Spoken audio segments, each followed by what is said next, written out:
comment expliquer que les médecins, les travailleurs de la santé n'aient pas tiré les mêmes conclusions en regardant les mêmes données? Pourquoi ils ont embarqué dans cette campagne de peur-là? Alors, comment elle s'appelle ton émission déjà? Hello veut savoir. Ouais, eh ben Hello, elle veut savoir. Oui. Et il se trouve qu'il y a plein de gens, ils veulent pas savoir. Et par corruption systémique, j'entends, les structures elles-mêmes sont faites pour que ce soit dirigé par des entreprises mafieuses. Ça veut pas dire que les gens individuellement sont tous méchants, au contraire. La plupart cherchent à bien faire.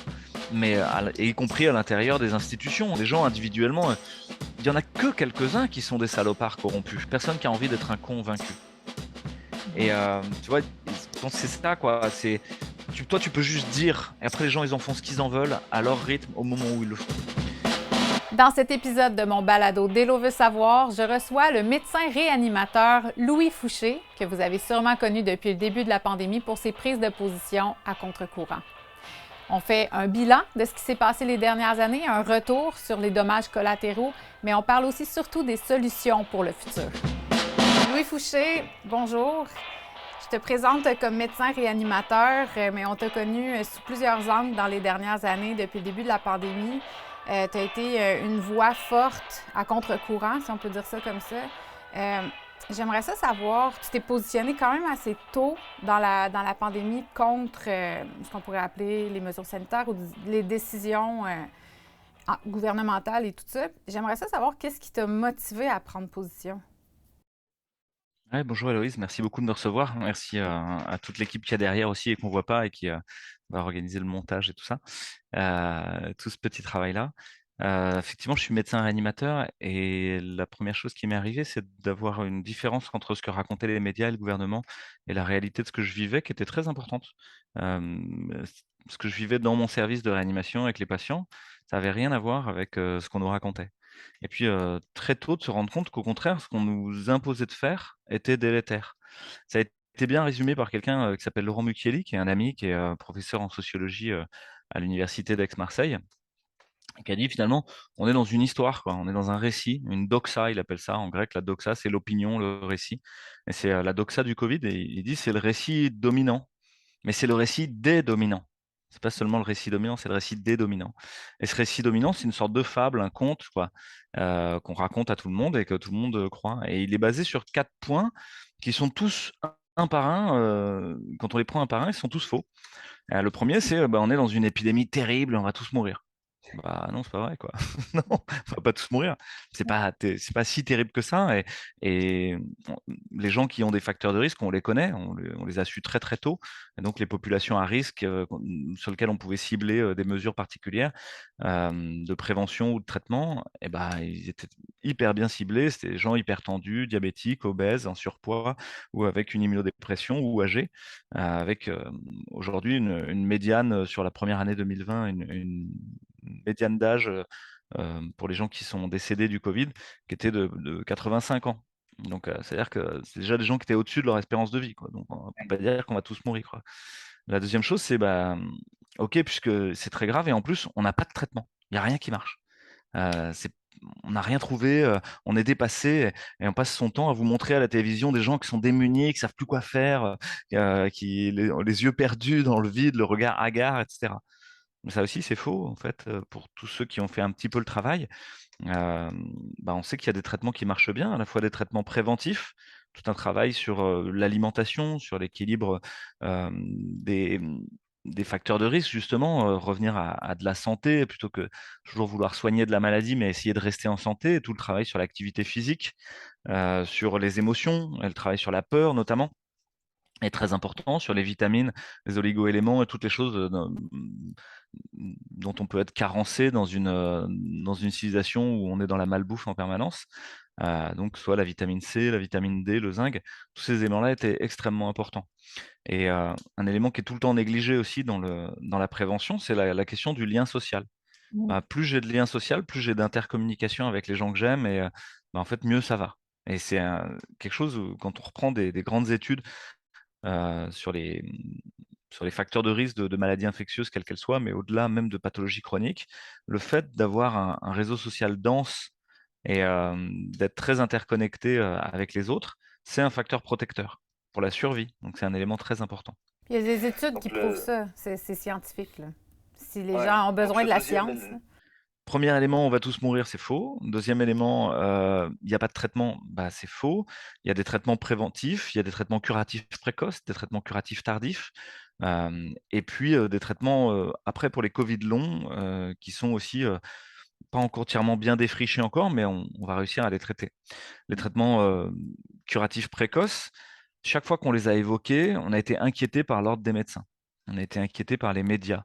Des gens qui les ont portés dans la recherche se sont vus interdire de rechercher dessus. Les gens qui les ont prescrits se sont vus interdire de prescrire.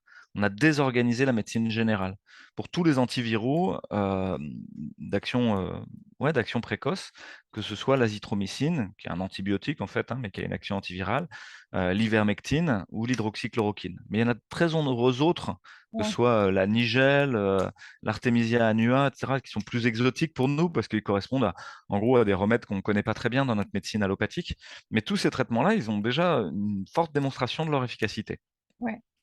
Et chaque étude qui était publiée pour essayer de démontrer qu'ils n'étaient pas efficaces, c'était des faux grossiers, quoi. Et on a tous entendu parler de l'étude de Mera dans le Lancet, mais il y en a eu d'autres dans le New England.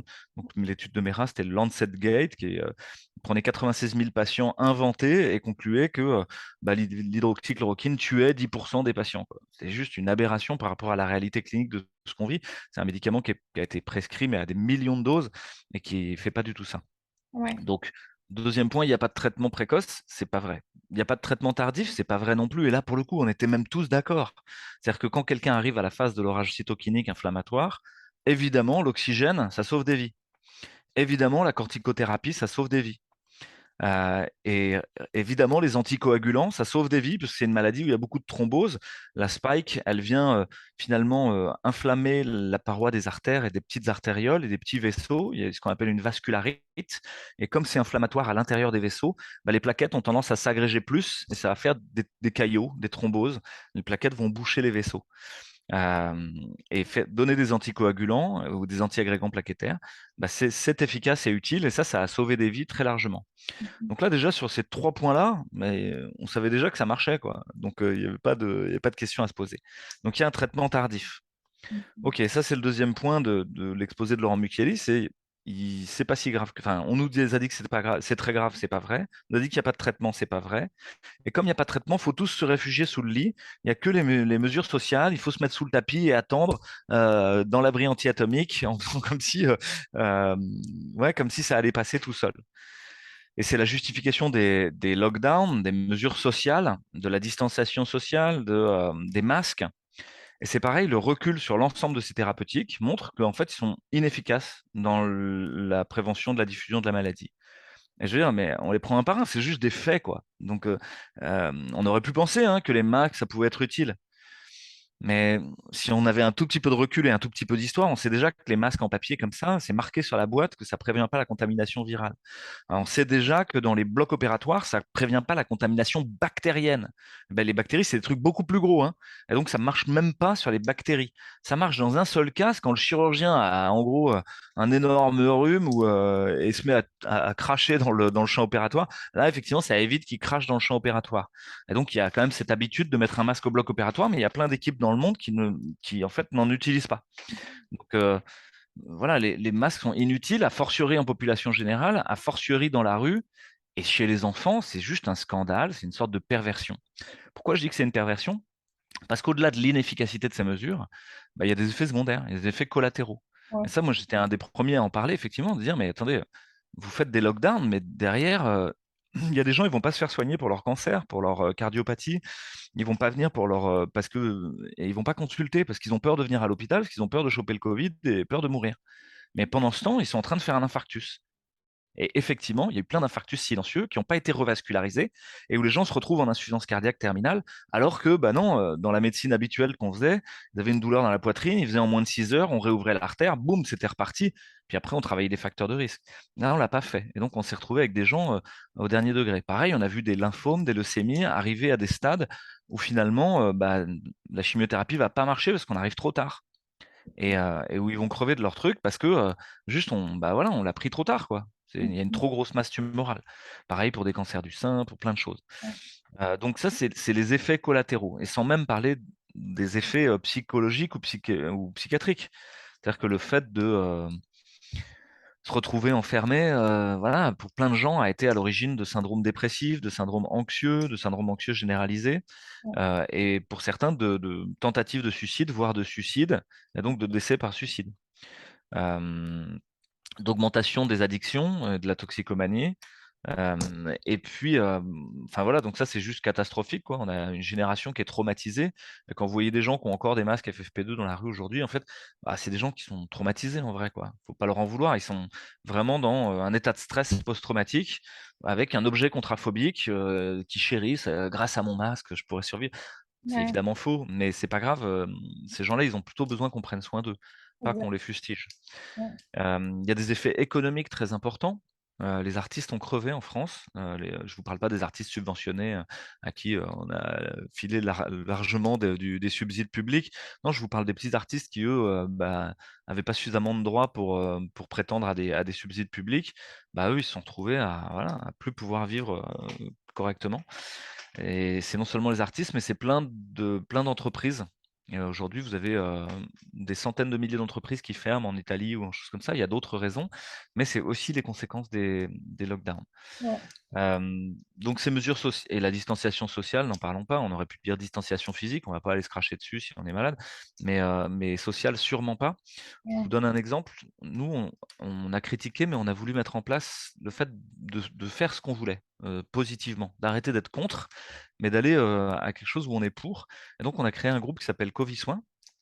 Et Covid Soins, c'est les gens qu'on soignait, des médecins, des infirmiers, des infirmières, des prestataires de services en oxygène, des aides-soignants. Et puis, on a allié à ces soignants des citoyens pour faire des groupes mixtes pluriels pour prendre soin des personnes qui nous appelaient avec le Covid. Et il y a une grosse part, c'était du soutien psychologique et la lutte contre la peur. C'est juste d'appeler 3 fois par jour et de dire: «Comment ça va?» ouais, «Ah, ça va pas», et cetera. Parce que c'est une maladie où il y a presque un syndrome dépressif, ça fait partie des signes de la maladie, et une sorte de peur inhérente, comme si on capturait l'ensemble des peurs de tout le monde, là, de cette égrégore négative, et qu'on se retrouve, même si on a une forme bénigne, avec une peur importante. ouais, Et là, le soutien les uns les autres, de se serrer les coudes entre frères et sœurs humains, c'était hyper important. Et ouais, donc, dans notre groupe, bah, il y avait plein de citoyens qui ont aidé, par exemple, à faire des repas, à mm, dire: bah voilà, c'est une petite mamie qui est à la maison toute seule, elle va plus pouvoir faire les courses, etc. Mais si on lui livre des repas, qu'on l'appelle 3 fois par jour, qu'on l'aide à prendre son traitement, elle va pas se retrouver à l'hôpital. Et nous, ouais, on a permis comme ça d'éviter de très nombreuses hospitalisations. Parce que justement, on a gardé le tissu de soutien social les uns avec les autres, ce que devraient faire les familles normalement, mais que là, les familles ne faisaient plus, ou dans nos modes de vie modernes où on habite à 500 kilomètres les uns des autres, eh ben, on ne peut plus faire, quoi.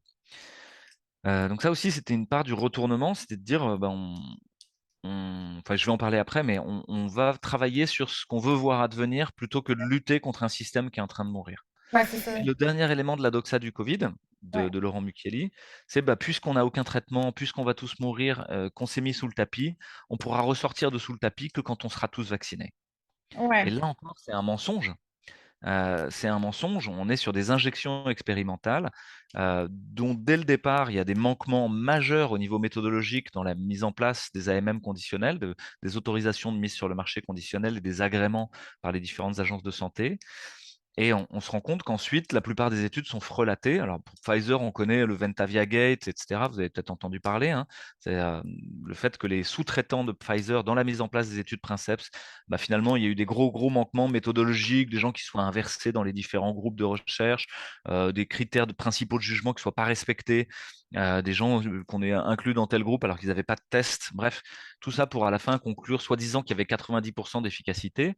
Pourquoi déjà d'efficacité relative, et ce qui n'a rien à voir avec l'efficacité absolue, ce qu'on n'a jamais expliqué aux gens. ouais, Et ensuite, d'efficacité sur la prévention des formes bénignes à modérées, quoi. Euh, mais pas du tout sur la prévention des formes sévères, sur la transmission ou sur les décès. Enfin, les études n'ont jamais été designées pour ça. Et toutes les études ensuite de post mises sur le marché, c'est pareil, elles ont toujours été plus ou moins trafiquées pour essayer de montrer quelque chose sans jamais y arriver réellement. Notamment, un élément très important, c'est que les gens ont été considérés vaccinés qu'au 15e jour après l'injection. Mhm. Ouais. Bizarre. Et donc, vous avez des gens qui ont fait un Covid dans les 15 jours suivant leur infection. Ils ont été comptés comme non vaccinés. Mais ils le sont pourtant vaccinés. Et donc, tout ça, c'est jamais rentré en ligne de compte.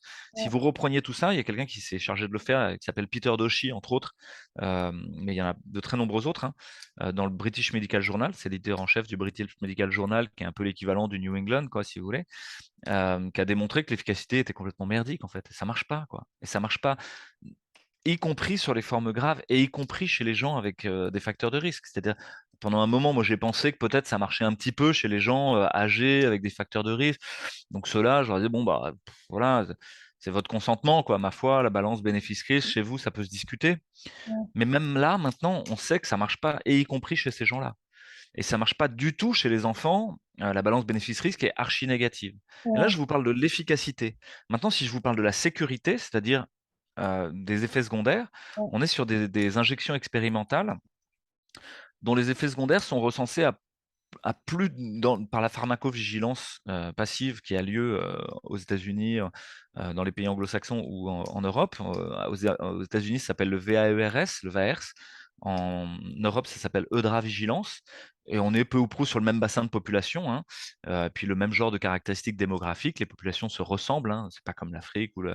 ou l'Asie du Sud-Est qui n'ont pas du tout les mêmes courbes de pyramide des âges ou de démographie. Là, ça se ressemble à peu près. Et en fait, ça démontre que bah, c'est toxique, quoi. Ça a une grande toxicité, avec des effets secondaires très importants, très nombreux et graves. Et Ouais. aujourd'hui, par exemple, vous avez un peu plus d'1,3 million effets secondaires depuis la mise sur le marché des produits recensés par Eudravigilance. On sait de l'expérience qu'on a de la pharmacovigilance passive que on est dans un sous-signalement d'un facteur 10 à facteur 100.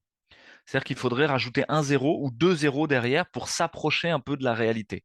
Donc, Ouais. mettons qu'on soit optimiste, on ne rajoute que un zéro, ben, on est à 10 millions d'effets secondaires, à 13 millions d'effets secondaires.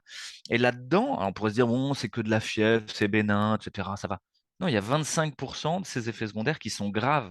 Ouais. Là, c'est les données de la NSM et les données de Dravigilance. La NSM, c'est l'Agence nationale de sécurité du médicament en France. C'est pas le docteur Fouché qui invente des trucs là. Je vous dis Ouais. juste le truc qui a marqué. Et en fait, c'est comme si les gens découvraient petit à petit des choses qui sont marquées noir sur blanc. C'est-à-dire si vous preniez les AMM conditionnels et que vous les lisiez, c'était marqué que c'était de la merde et que c'était mal mis en place. Si vous preniez enfin voilà. Donc là, je rentre pas plus dans les détails parce qu'en fait, à partir de ces 4 points-là que je vous ai cités, ils Ouais. sont tous faux et vous pouvez partir en arborescence sur chacun pour expliquer bah, pourquoi non, c'est faux, ça va pas tous nous tuer. Pourquoi c'est faux, on n'a pas de traitement. Ouais. Pourquoi c'est faux, il faudrait se mettre sous le tapis. Pourquoi c'est faux, il faudrait se vacciner pour pouvoir reprendre une vie normale. Et il y a plein de gens qui se perdent dans les détails. Ouais. Mais Ouais. finalement, vous pourriez le résumer à ces 4 éléments-là.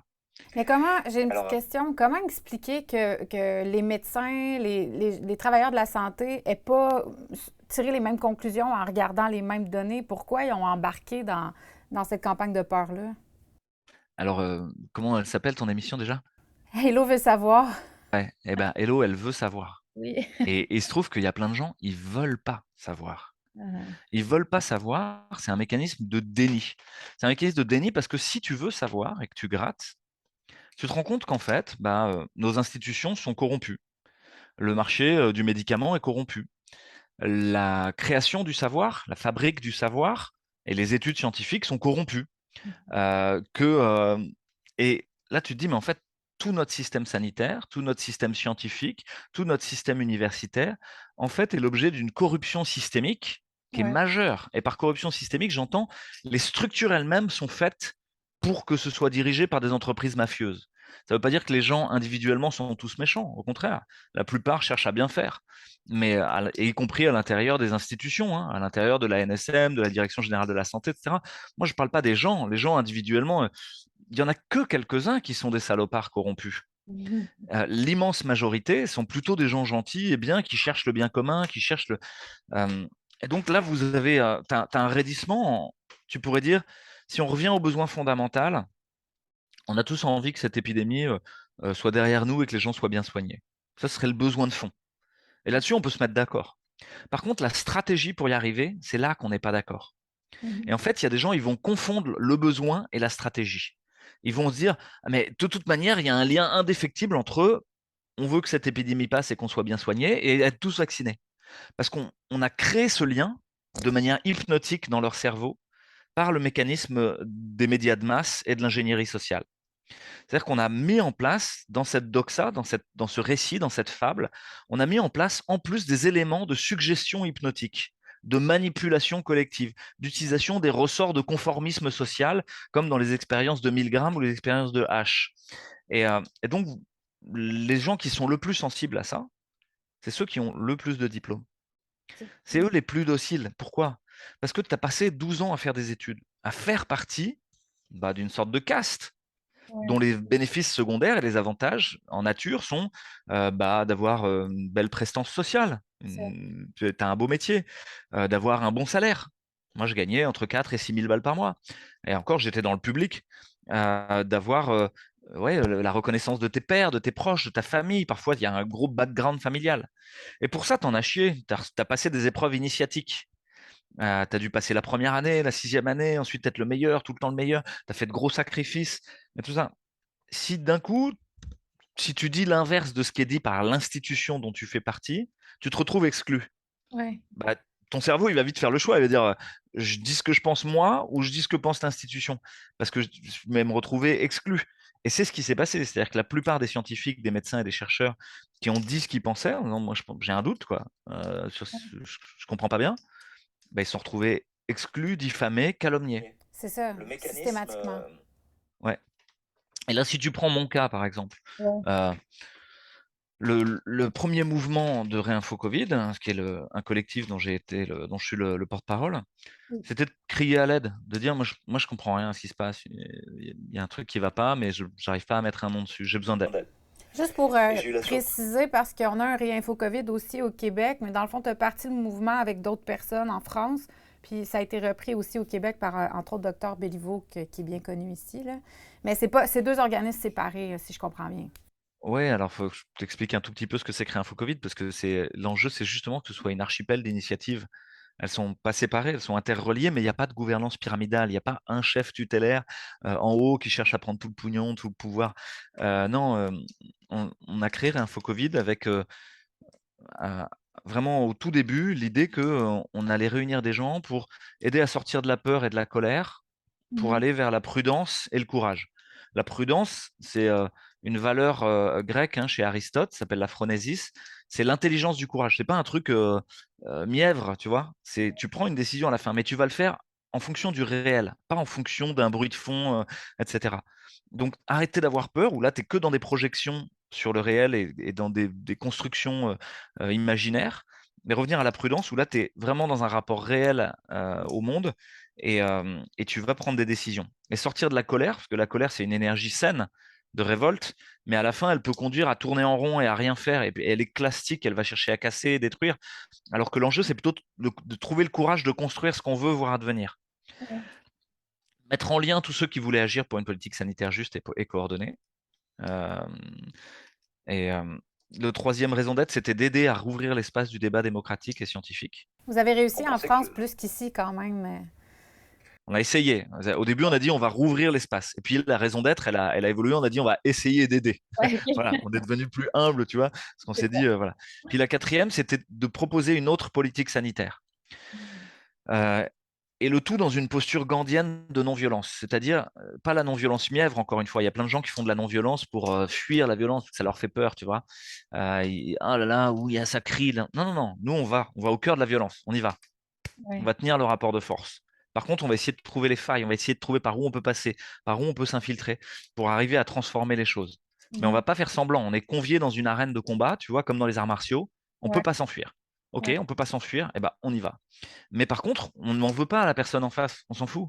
Mhm. Au contraire même, peut-être c'est notre petit maître. C'est-à-dire que tout ce qui est en train d'arriver nous apprend où est-ce qu'on doit progresser.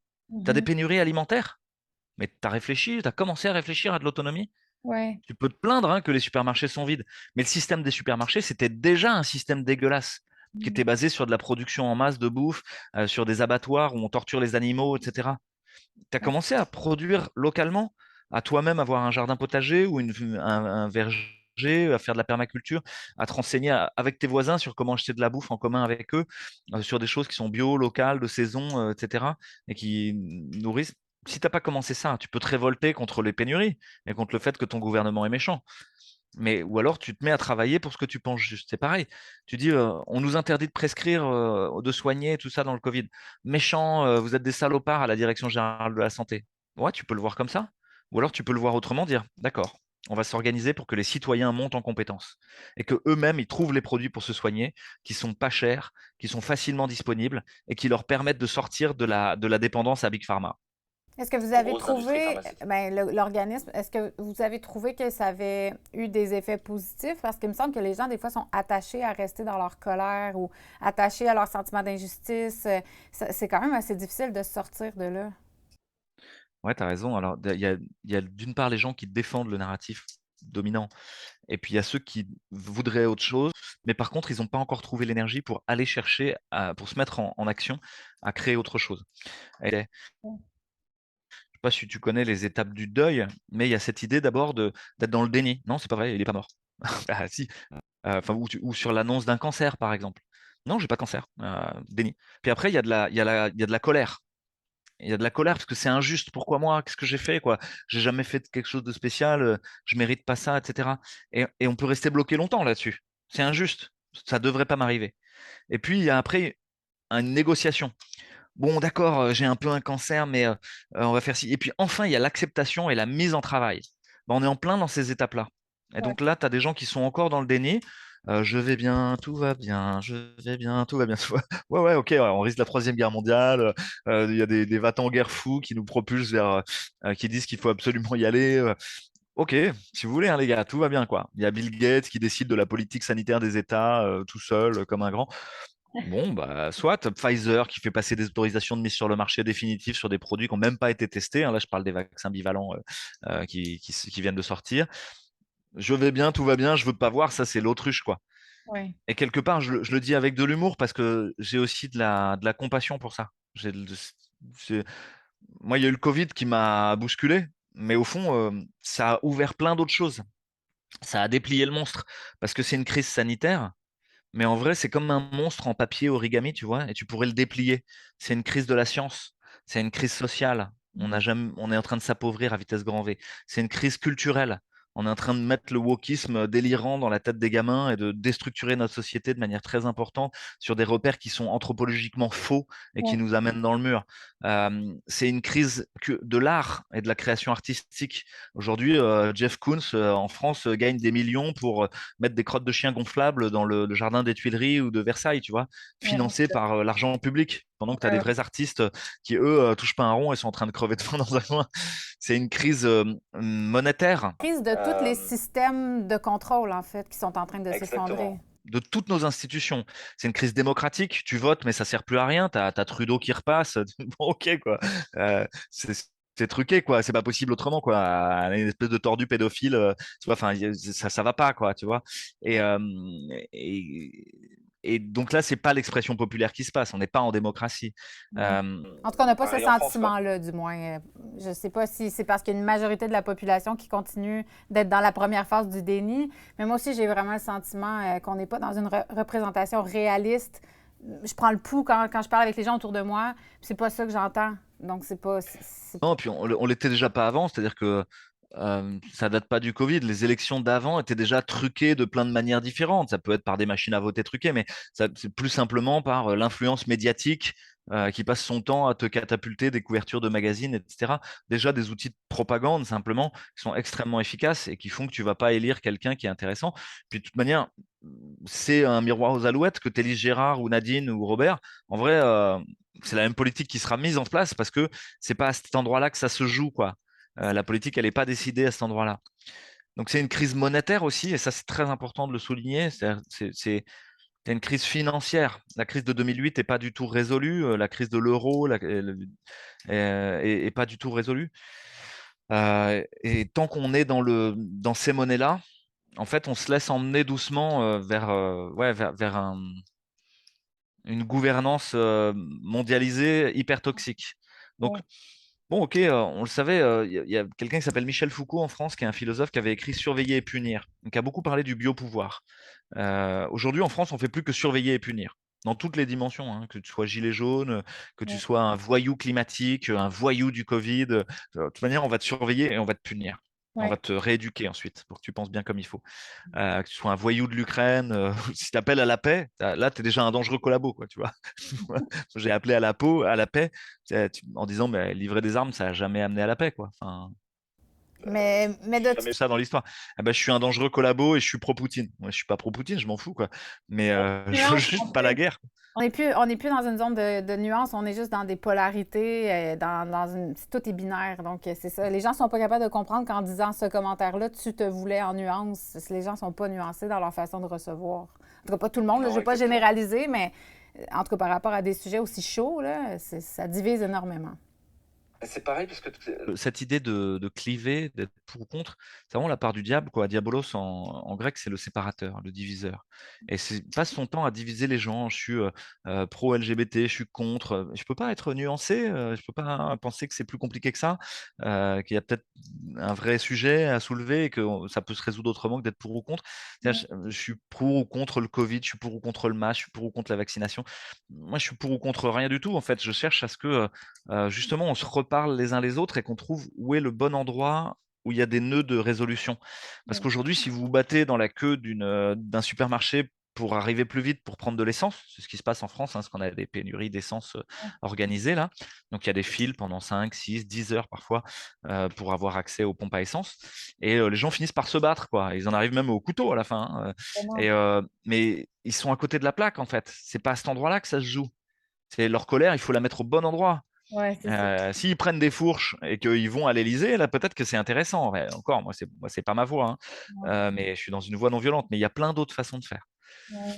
Donc, je t'ai parlé de la doxa du Covid, je t'ai parlé de Réinfo Covid en disant que finalement, c'était un collectif qui réunissait au départ des chercheurs, des universitaires, des médecins, mais rapidement des artistes aussi et des citoyens. Parce qu'on s'est dit, on veut comprendre avec la tête, avec la science, mais en fait, non, on va comprendre avec le cœur, avec les artistes et avec les tripes, les témoignages. Moi, j'ai pas pu enterrer mon père. Moi, j'ai supplié le médecin d'avoir un traitement, j'en ai pas eu. Moi, j'ai perdu mon entreprise, etc. Des témoignages de terrain, de qu'est-ce qui se passe dans le Covid, de réalité. On Bon, revient au réel, pas à ce que disent les médias. c'est ça. Et ensuite, on a essayé de le dire. Donc, on a créé un organe médiatique qu'on a appelé Lumière, qui gère les réseaux sociaux, le site internet, la newsletter. Puis, on s'est groupé aussi à plusieurs. On a appelé ça des diplomates, des ambassadeurs. Ça, nous, on voulait pas être des porte-parole, on voulait être des ambassadeurs. On voulait dire, on comprend les choses autrement, est-ce qu'on peut en discuter? Donc, moi, j'étais un de ces ambassadeurs et je suis allé dans les médias, etc. Mais c'était très difficile. On a été vaporisés. Pourtant, nous, on a travaillé la non-violence, on a travaillé la rhétorique, etc. Et Mais tu as quand ensemble, même on a été joué. invité sur des plateaux français aux grandes heures d'écoute. Tu as réussi à avoir cette place-là. C'est déjà. Oui, au tout début. Et puis après, j'ai rapidement été vaporisé. Mais c'est pas grave, parce que en fait, c'est épuisant et je pense que c'est pas à cet endroit-là que ça se joue. Mais c'était intéressant d'y aller un petit peu pour mieux comprendre. Ouais. Et puis assez vite, on s'est dit, bon d'accord, on a une tête, un cœur, des tripes, on a une voix, mais on n'a pas de mains. Il faut qu'il y ait des mains. Et là, il y a plein de collectifs qui nous ont approchés en disant, nous, ça nous intéresse votre façon de faire les choses, cette idée de la non-violence, vos raisons d'être, les 4 raisons d'être que je t'ai évoquées. Est-ce qu'on peut rejoindre, quoi? Et donc, on a structuré des réseaux de soignants au départ, euh, et puis assez rapidement des réseaux de citoyens aussi. Et aujourd'hui, il y a plus de 285 antennes locales, et il y en a un peu partout dans le monde. Il y en a au Québec, il y en a en Israël, il y en a en Australie, il y en a en Belgique, en Suisse, en Allemagne, Ah, au Luxembourg, dans plein de départements d'outre-mer et de la francophonie. Euh, donc, ça a été beaucoup plus gros que ce qui était prévu. Mais ouais. l'idée, c'est que chacun soit autonome. C'est-à-dire, vraiment, il y a cette idée d'archipel d'initiative et pas du tout de une structure pyramidale où il y ait un pervers narcissique qui prenne tout le pouvoir et l'argent. À tel point que nous, il n'y a pas d'argent dans Réinfo Covid. C'est une structure qui n'a pas de compte en banque. Et il n'y a même pas de structure juridique. C'est-à-dire, on n'est même pas une association. On n'existe pas, en fait.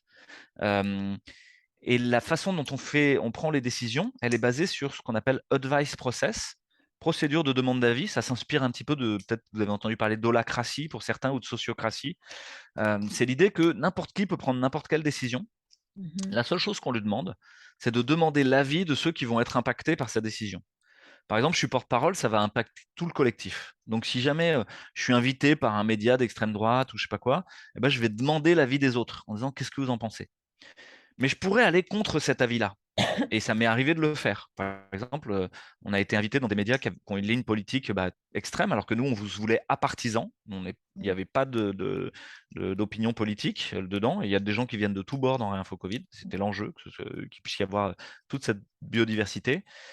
Et il y a des gens qui m'ont dit, oh, tu sais, maintenant, les médias essayent de faire élire Zemmour. Il y a son livre en tête de gondole partout, extrême droite. Mais on les a déjà tagués comme ça dans tous les médias.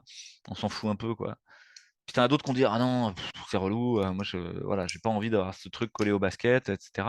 Ouais. Puis il y en a qui ont encore dit autre chose, qui ont dit, ah, mais ce serait quand même intéressant que tu y ailles, parce que dans le public de ces médias-là, peut-être qu'il y a des gens qui comprennent que ça va pas, mais ils Ouais. mettent pas forcément le bon nom.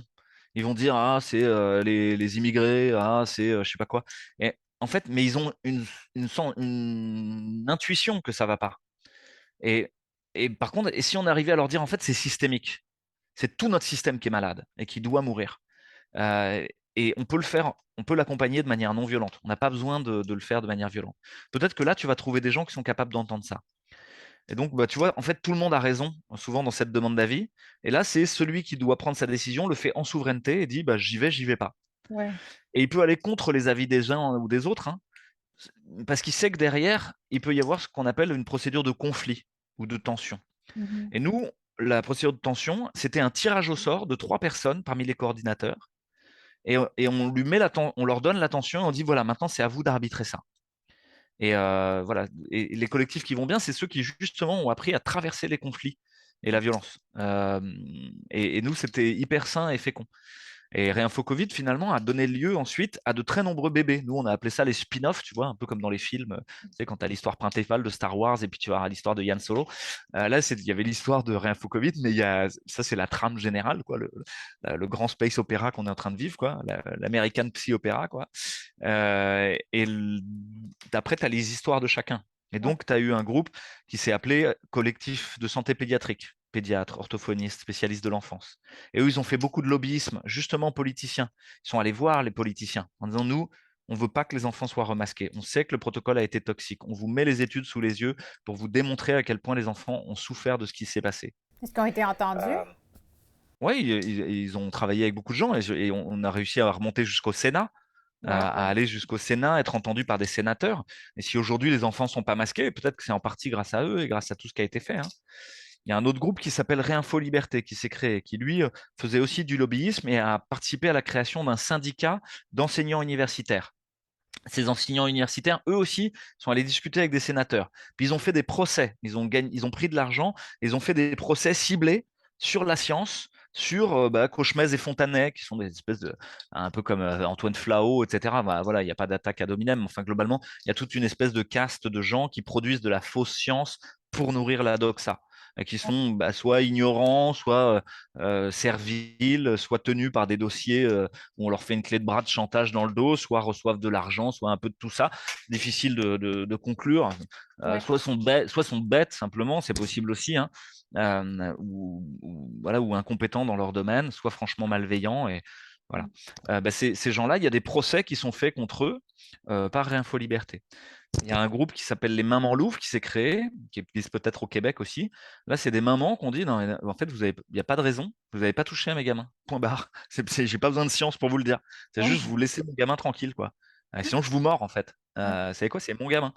Et ça, c'était hyper juste à mon sens, parce que là, on revenait dans les tripes, tu vois. On n'était Ouais. pas dans un truc perdu, oui, le taux de transmissibilité, le R0, je sais pas quoi. Non, non, non, tu touches pas à mon môme. Point barre. Mhm. Et ça, c'est hyper sain. Et donc, les Mamans Louves se sont beaucoup inspirées de Réinfo Covid. Il y a eu un groupe qui s'appelle la Marche Fantastique. C'est des gens qui ont commencé juste à faire des tronçons de marche, de dire on a été très seuls, on va aller marcher autour de la France, un peu comme des pèlerinages si tu veux, mais voilà, et rejoindre les gens. Et il y a eu des tronçons où il y a eu plus de 300 personnes qui des fois ont marché pendant 2, 3 semaines d'affilée ensemble, en Wow. campant avec le fire camp, tu vois, le campfire et la guitare. Et en fait, à chaque étape, ils avaient prévu qu'il y ait des artistes qui viennent chanter, faire de la musique. Il y a même un artiste qui est quelqu'un que je connais bien, qui est un copain. J'ai fait la préface de son bouquin. Il est venu avec son piano roulant et il a marché tout le long avec son piano roulant. Et il s'appelle Marc Vella, qui a fait un truc qui s'appelle l'éloge de la fausse note. Euh, donc ça, c'est la marche fantastique. Puis au passage, se donner des nouvelles des collectifs les uns aux autres, au passage de cette marche, retrouver cet art de se donner des nouvelles du vrai monde, quoi. Et les gens, ils ont été bouleversés par ça. Il y a un groupe qui s'appelle la Tournée Fantastique, qui a fait des concerts partout en France et qui continue à le faire. Euh, voilà, dans Il y a les. tellement de belles choses qui ont émergé de tout ça. C'est ce que j'ai trouvé beau. Tu parles souvent de la permaculture. Je pense que tu en fais, si j'ai bien compris. Ouais, Tu en faisais ouais, ouais. avant déjà la pandémie. Oui, C'est ça. moi, je m'occupais de. Ouais, moi, j'ai des poules, des abeilles. Je m'occupe de mon potager. Alors, le Ah, potager, là, il est un peu fatigué parce que j'ai planté d'autres graines. J'ai pas eu beaucoup de temps. Mais voilà, on récupère l'eau de pluie, on a des panneaux solaires. On est... ouais, wow. ouais. Et moi, j'étais impliqué dans un mouvement qui s'appelle les Colibris en France, Ouais. qui avait été mené par Pierre Rabhi, entre autres, et, qui allait vers la sobriété heureuse. Et là, je pense que c'est aussi ça, ce qui est en train de nous arriver. C'est-à-dire qu'à la fin de l'Empire romain, donc dans les années 400, etc. Tu as toute une caste de nantis, les nobles, les bourgeois, qui en ont marre des orgies à la graisse d'ours, tu vois, comme dans Astérix, quoi. Ils n'en peuvent plus, quoi. Ils en ont la nausée du marbre, tout ça, et de piller les colonies de manière brutale. Puis ils disent, bon, à quoi bon tout ça, quoi? Ça n'a plus de sens. Mhm. Et ils partent. Et ils partent, ils s'en vont. Et ça donne, il y a quelqu'un qui s'appelle Honorat d'Arles, qui fonde le monastère de Lérins. Et il y en a un autre, Jean Cassien, qui fonde une abbaye à Marseille, l'abbaye Saint-Victor. Et c'est le début des ordres monastiques. Et c'est quoi les ordres monastiques? C'est les deux pieds dans la terre, à 5 heures du matin, je vais bêcher, puis je vais prier, la tête dans les étoiles. Et ça ouvre un truc intenable, hein. La règle monastique, elle est intenable, quoi. Mais par contre, ça va irriguer tout le Moyen Âge d'un idéal, on va dire, non matérialiste. D'un idéal où, ouais, il s'agit d'être bien ancré dans la réalité. Enfin, donc, c'est matérialiste et spirituel à la fois. Et nous, on est comme si on était sur une seule patte. On n'est que dans une matérialité consumériste, alors qu'il y a une partie de la matérialité qui nous amène à considérer le grand tout comme j'en fais partie, quoi. Je suis pas maître et possesseur de la nature. Ça, c'était Descartes qui avait dit ça. Il faut que l'homme se pose comme maître et possesseur de la nature. Je pense que c'est une erreur profonde. Parce qu'à la fin, elle aboutit à voir le monde comme un décor dans lequel je vais puiser des ressources en permanence et à la fin le détruire et faire ce qu'on appelle un écocide, un suicide de mon écosystème. Ouais. Alors que, en fait, je fais partie de la nature et donc il va falloir que je sois en interaction avec elle et que je sois un intendant bienveillant. Et c'est plus l'idée de la permaculture. C'est que je ne vais pas tout bouleverser tout le temps. Les principes de la permaculture, c'est faire avec l'existant, intégrer plutôt que séparer, valoriser les effets de bordure. Le problème est la solution. Tout plein de petits aphorismes comme ça qui peuvent te laisser réfléchir longtemps sur à quel point, comme on fait les choses dans l'industrie aujourd'hui, c'est une logique c'est un paradigme qui est contrôler et prédire. Tout à l'heure, on a dit surveiller et punir, mais ça va avec, c'est contrôler et prédire. Je veux tout contrôler, je veux être sûr de ne pas avoir le Covid, je veux prédire ce qui va se passer, quel temps il va faire, etc. Je vais même faire ce qu'il faut pour que les nuages se forment à tel endroit, à tel moment. Ça, c'est un paradigme qui est saut au 19e siècle, on va dire. Là, on est au 21e siècle et on arrive au moment où on devrait arriver à ressentir et s'ajuster, ressentir le réel et trouver la bonne faille. Et moi, c'est ce que j'essaye de faire dans l'action là qu'on fait. C'est ouais, je peux aller gueuler sur les réseaux sociaux que Macron est un salopard, etc. Mais en fait, on s'en fiche complètement, ça va pas marcher ça. Ouais. Et je peux te le documenter scientifiquement. Il y a une étude en 2014 qui est commanditée par Harvard, qui s'intéresse à la censure chinoise et aux actions chinoises pour juguler la contestation sociale. Et ils se rendent compte qu'ils ont des intelligences artificielles qui mettent des warnings sur ce qui se passe sur les réseaux sociaux. Et ce warning, c'est quand?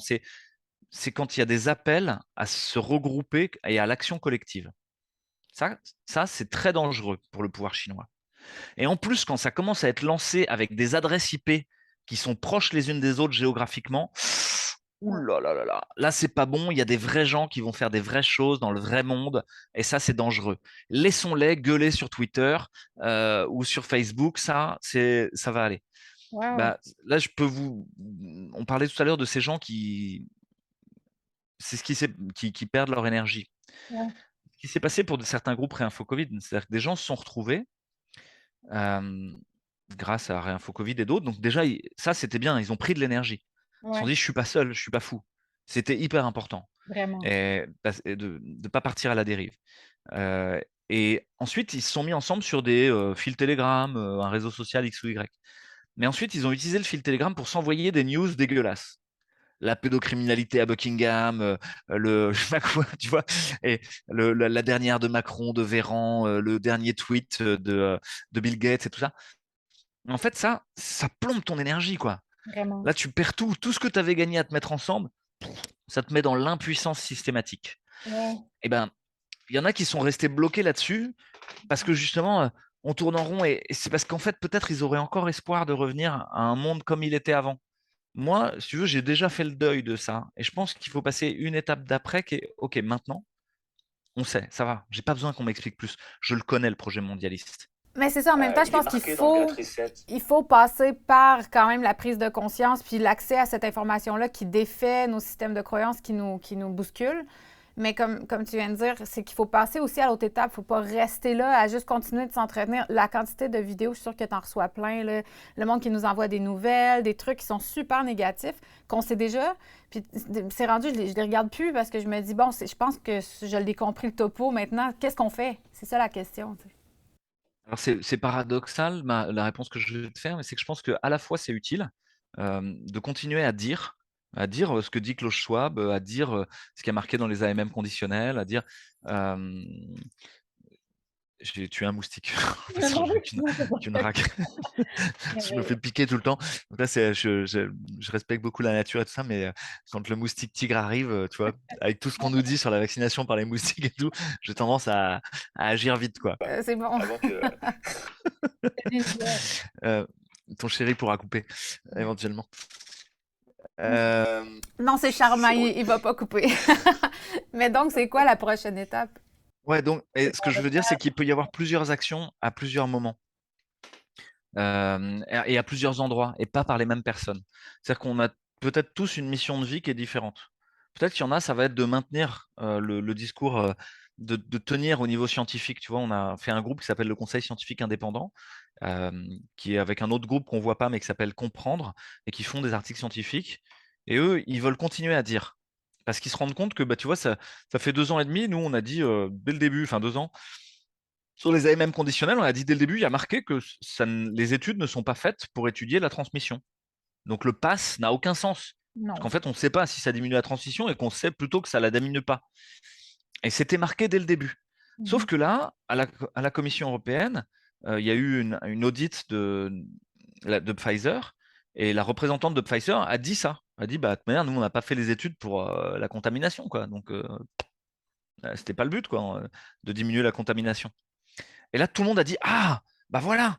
En plus, donc ça, le pass n'a aucun sens. Et c'est que 2 ans maintenant après qu'il tilt. Mais ça, on l'avait dit dès le début. Donc il y a un pas de temps qui n'est pas le même pour tout le monde. Et Ouais, ça, ouais. il faut accepter l'idée que chacun comprendra à son tour. Et il y a des gens, peut-être, ils ont compris il y a 30 ans qu'il y avait un problème. Il y en a, ils ont compris comme moi il y a 2 ans. Il y en a, ils comprennent maintenant parce que ils font la queue au supermarché. Ils disent, mais c'est quoi ces conneries pour prendre de l'essence maintenant je dois faire 6 heures de queue, etc. Qu'est-ce qui se passe, quoi? Euh, et il y en a, ils comprendront peut-être dans un an quand il y aura des pénuries alimentaires, vraiment. Et que là, ils n'auront pas à bouffer pendant 3 jours. Ils diront, mais d'où ça sort? Pourquoi? Ils essaieront de comprendre. Donc, tu vois, il n'y a pas besoin de hâter les choses, parce que quand tu essayes de dire quelque chose à quelqu'un qui ne veut pas entendre, Ça sert à rien. tu es en train de l'agresser en vrai. Et donc, il va se défendre. Ouais. Il y a, si tu veux convaincre, c'est quelqu'un que j'aime beaucoup, qui s'appelle Thomas Dansbourg, qui est un formateur de communication non violente, dit, il n'y a personne qui a envie d'être un convaincu. Et Mhm. tu vois, je pense que c'est ça, quoi. Toi, tu peux juste dire, et après, les gens, ils en font ce qu'ils en veulent à leur rythme au moment où ils le feront. Et à partir du moment où tu perds cette intention de transformer l'autre, bah, tu deviens beaucoup plus efficace. Et là, je donne un exemple d'un des spin-offs de Réinfo Covid. C'est un collectif qui s'appelle les Plages Résistantes. Ils sont allés sur la plage. Et ce qui est je vais vous raconter après une autre partie de l'histoire. Mais ils sont juste allés faire un sondage. Ils avaient 6 questions. Et les gens, ils étaient peinards sur la plage, je leur disais 6 questions sur les vaccins. Mais des questions bien posées pour les faire évoluer doucement. jusqu'à arriver aux effets secondaires, sans jamais commenter, sans jamais rien dire. Après, on peut discuter si vous voulez, mais nous, on vous pose la question. Et, euh, et en fait, ce travail-là de la question, il est vachement plus intéressant que de donner une réponse. Ouais. Au niveau même neuroscientifique, hein, si tu te poses une question, ton cerveau il continue à bosser en trame de fond. Tu cherches le nom d'un acteur connu, mais tu ne retrouves plus. Tu l'as sur le bout de la langue, mais tu ne sais pas. Bon, t'attends, puis tu passes à autre chose. Puis en fait, le soir, en t'endormant, tu fais Ah, Clint Eastwood. Tu te souviens, c'est lui, quoi. Donc tu te souvenais plus. Et en fait, ça veut dire que pendant tout ce temps-là, ton cerveau, il bossait dans la RAM. Il faisait des requêtes dans la mémoire tampon, etc. et tout ça. Il continuait à bosser, quoi. Il fallait pas arrêter la page. Alors que quand tu donnes une réponse, ça arrête tout de suite le travail. Et là, ça, c'est un des gros morceaux de l'activisme de réinformation. C'est d'accepter qu'à la fin d'une conversation, il n'y a personne qui va dire Ah, grâce à toi, j'ai vu la lumière, merci, enfin, tu m'as convaincu. Non, c'est pas vrai, ça se passe pas comme ça. Toi, tu peux que semer des graines. Et une grosse partie de l'enjeu, c'est peut-être de transmettre de l'information. Et aujourd'hui, la voie artistique, l'événementiel sont hyper puissants. En France, il y a quelque chose qui s'appelle les masques blancs. C'est des gens qui mettent juste l'histoire des gamins qui sont morts après une vaccination. Ils Ouais. mettent le nom, l'âge, l'histoire, et ils les affichent comme ça, des centaines sur les places. Et c'est tout. Et les gens passent sur la place, ils voient, c'est quoi? Oh, putain, un jeune de 13 ans qui est mort, ah bon, 3 jours après la vaccination, et où après, les médias disent que c'est parce qu'il a bouffé une cacahuète, tu vois, enfin, C'est ça. des conneries, quoi. Et, enfin, bref, il y a le travail des associations de patients. Tout seul, vous êtes impuissant. Dès que vous êtes à plusieurs, vous commencez à être puissant. En France, il y a Verity France. Il y a Où est mon cycle, qui est une association qui parle des cycles menstruels chez les femmes, parce que c'est un des énormes effets secondaires avec des problèmes de fertilité derrière, etc. Et c'est pareil, là, vous allez être puissant. Où est mon cycle a été reçu par les sénateurs. Vous, tout seul, vous ne serez pas reçu par les sénateurs. Ouais. Et donc, commencer à se mettre dans un groupe, c'est important. Vous allez me dire, mais il n'y a pas de groupe près de chez moi. Il y avait une chanson quand j'étais petit, c'était Mais moi, je suis une bande à moi tout seul, quoi. Et je connais quelqu'un, il a fait la bande à lui tout seul. Bon, déjà, moi, c'est comme ça que j'ai commencé, hein. Ouais. J'ai commencé par faire un blog, par machin, et puis après, j'ai recruté, entre guillemets, des gens qui sont venus aider. Puis je connais une personne, elle est allée sur les marchés juste discuter. Puis vous tâtez le terrain, en posant des questions. Mais elle était toute seule. Puis chaque fois qu'elle sentait qu'il y avait une touche, que ça pitait un peu, on dit à Marseille, ça pite, c'est ça mord, tu vois, quand tu pêches. Elle prenait le numéro de téléphone. Ah, je pourrais vous rappeler, etc. En un mois, elle a eu 300 numéros de téléphone. Wow. Et, et elle a fait un collectif, et un gros collectif. Et donc, ça veut dire qu'en vrai, dès que vous. Et ça, c'est quelque chose d'hyper savoureux. Et là, je voudrais le donner comme une pépite de joie, parce que c'est Spinoza qui parle de la joie et de la tristesse, des émotions, en disant quand vous êtes dans une émotion, dans la joie, vous augmentez votre puissance d'agir sur le monde. Et la joie, c'est une boussole pour dire, ouais, je suis en train d'augmenter ma puissance d'agir. Quand vous êtes dans un truc plombant, sombre, c'est qu'en fait, vous êtes en train de diminuer votre puissance d'agir sur le monde. Et donc, il faudrait plutôt chercher les affects joyeux. Ouais. On va pas tous être pareil. Il y en a un, il va faire un procès, il va être hyper joyeux, il va faire ouais, bien fait, tac, je l'ai foutu en tôle, machin, et il va être content là-dessus. Moi, c'est pas mon cas, je m'en fous quoi. Les procès, ça me fait pas vibrer quoi. Par contre, de voir des gens ensemble qui sont en train de faire un jardin et de la permaculture, voir des enfants qui jouent dans la nature et une école qui est en train de se monter, bah moi, je kiffe ça quoi. Je trouve ça chouette. Et donc le, là, faut trouver ce qui vous fait vibrer. Et où est-ce qu'il est votre talent? Et c'est la joie qui est le bon moteur, la joie qui est la bonne boussole. Et dès que vous allez être à plusieurs, vous allez gagner en puissance d'agir, mais paradoxalement, ça va pas forcément être plus simple. C'est-à-dire que bah ouais, peut-être que tout seul au début, vous étiez capable et vous aviez un groupe, vous allez prendre leur énergie pour mener votre projet. Mais ça, c'est ce que fait déjà notre système. Vous êtes en train de rejouer le pervers narcissique qui prend de l'énergie aux autres pour exister. Alors que l'enjeu, c'est d'arriver à sortir de ça et à dire non, non, non, on va coexister à plusieurs, on va réussir à faire ensemble ou pas, à résoudre les conflits. Et peut-être ça va aller plus lentement que prévu, mais que c'est pas grave, chacun aura trouvé sa place là-dedans. Ouais. Ah, voilà, donc c'est un peu un appel à dire bah, ne restez pas seul, Ouais. sûrement pas derrière les écrans. Les écrans, c'est un piège, c'est fait pour vous mettre en silo.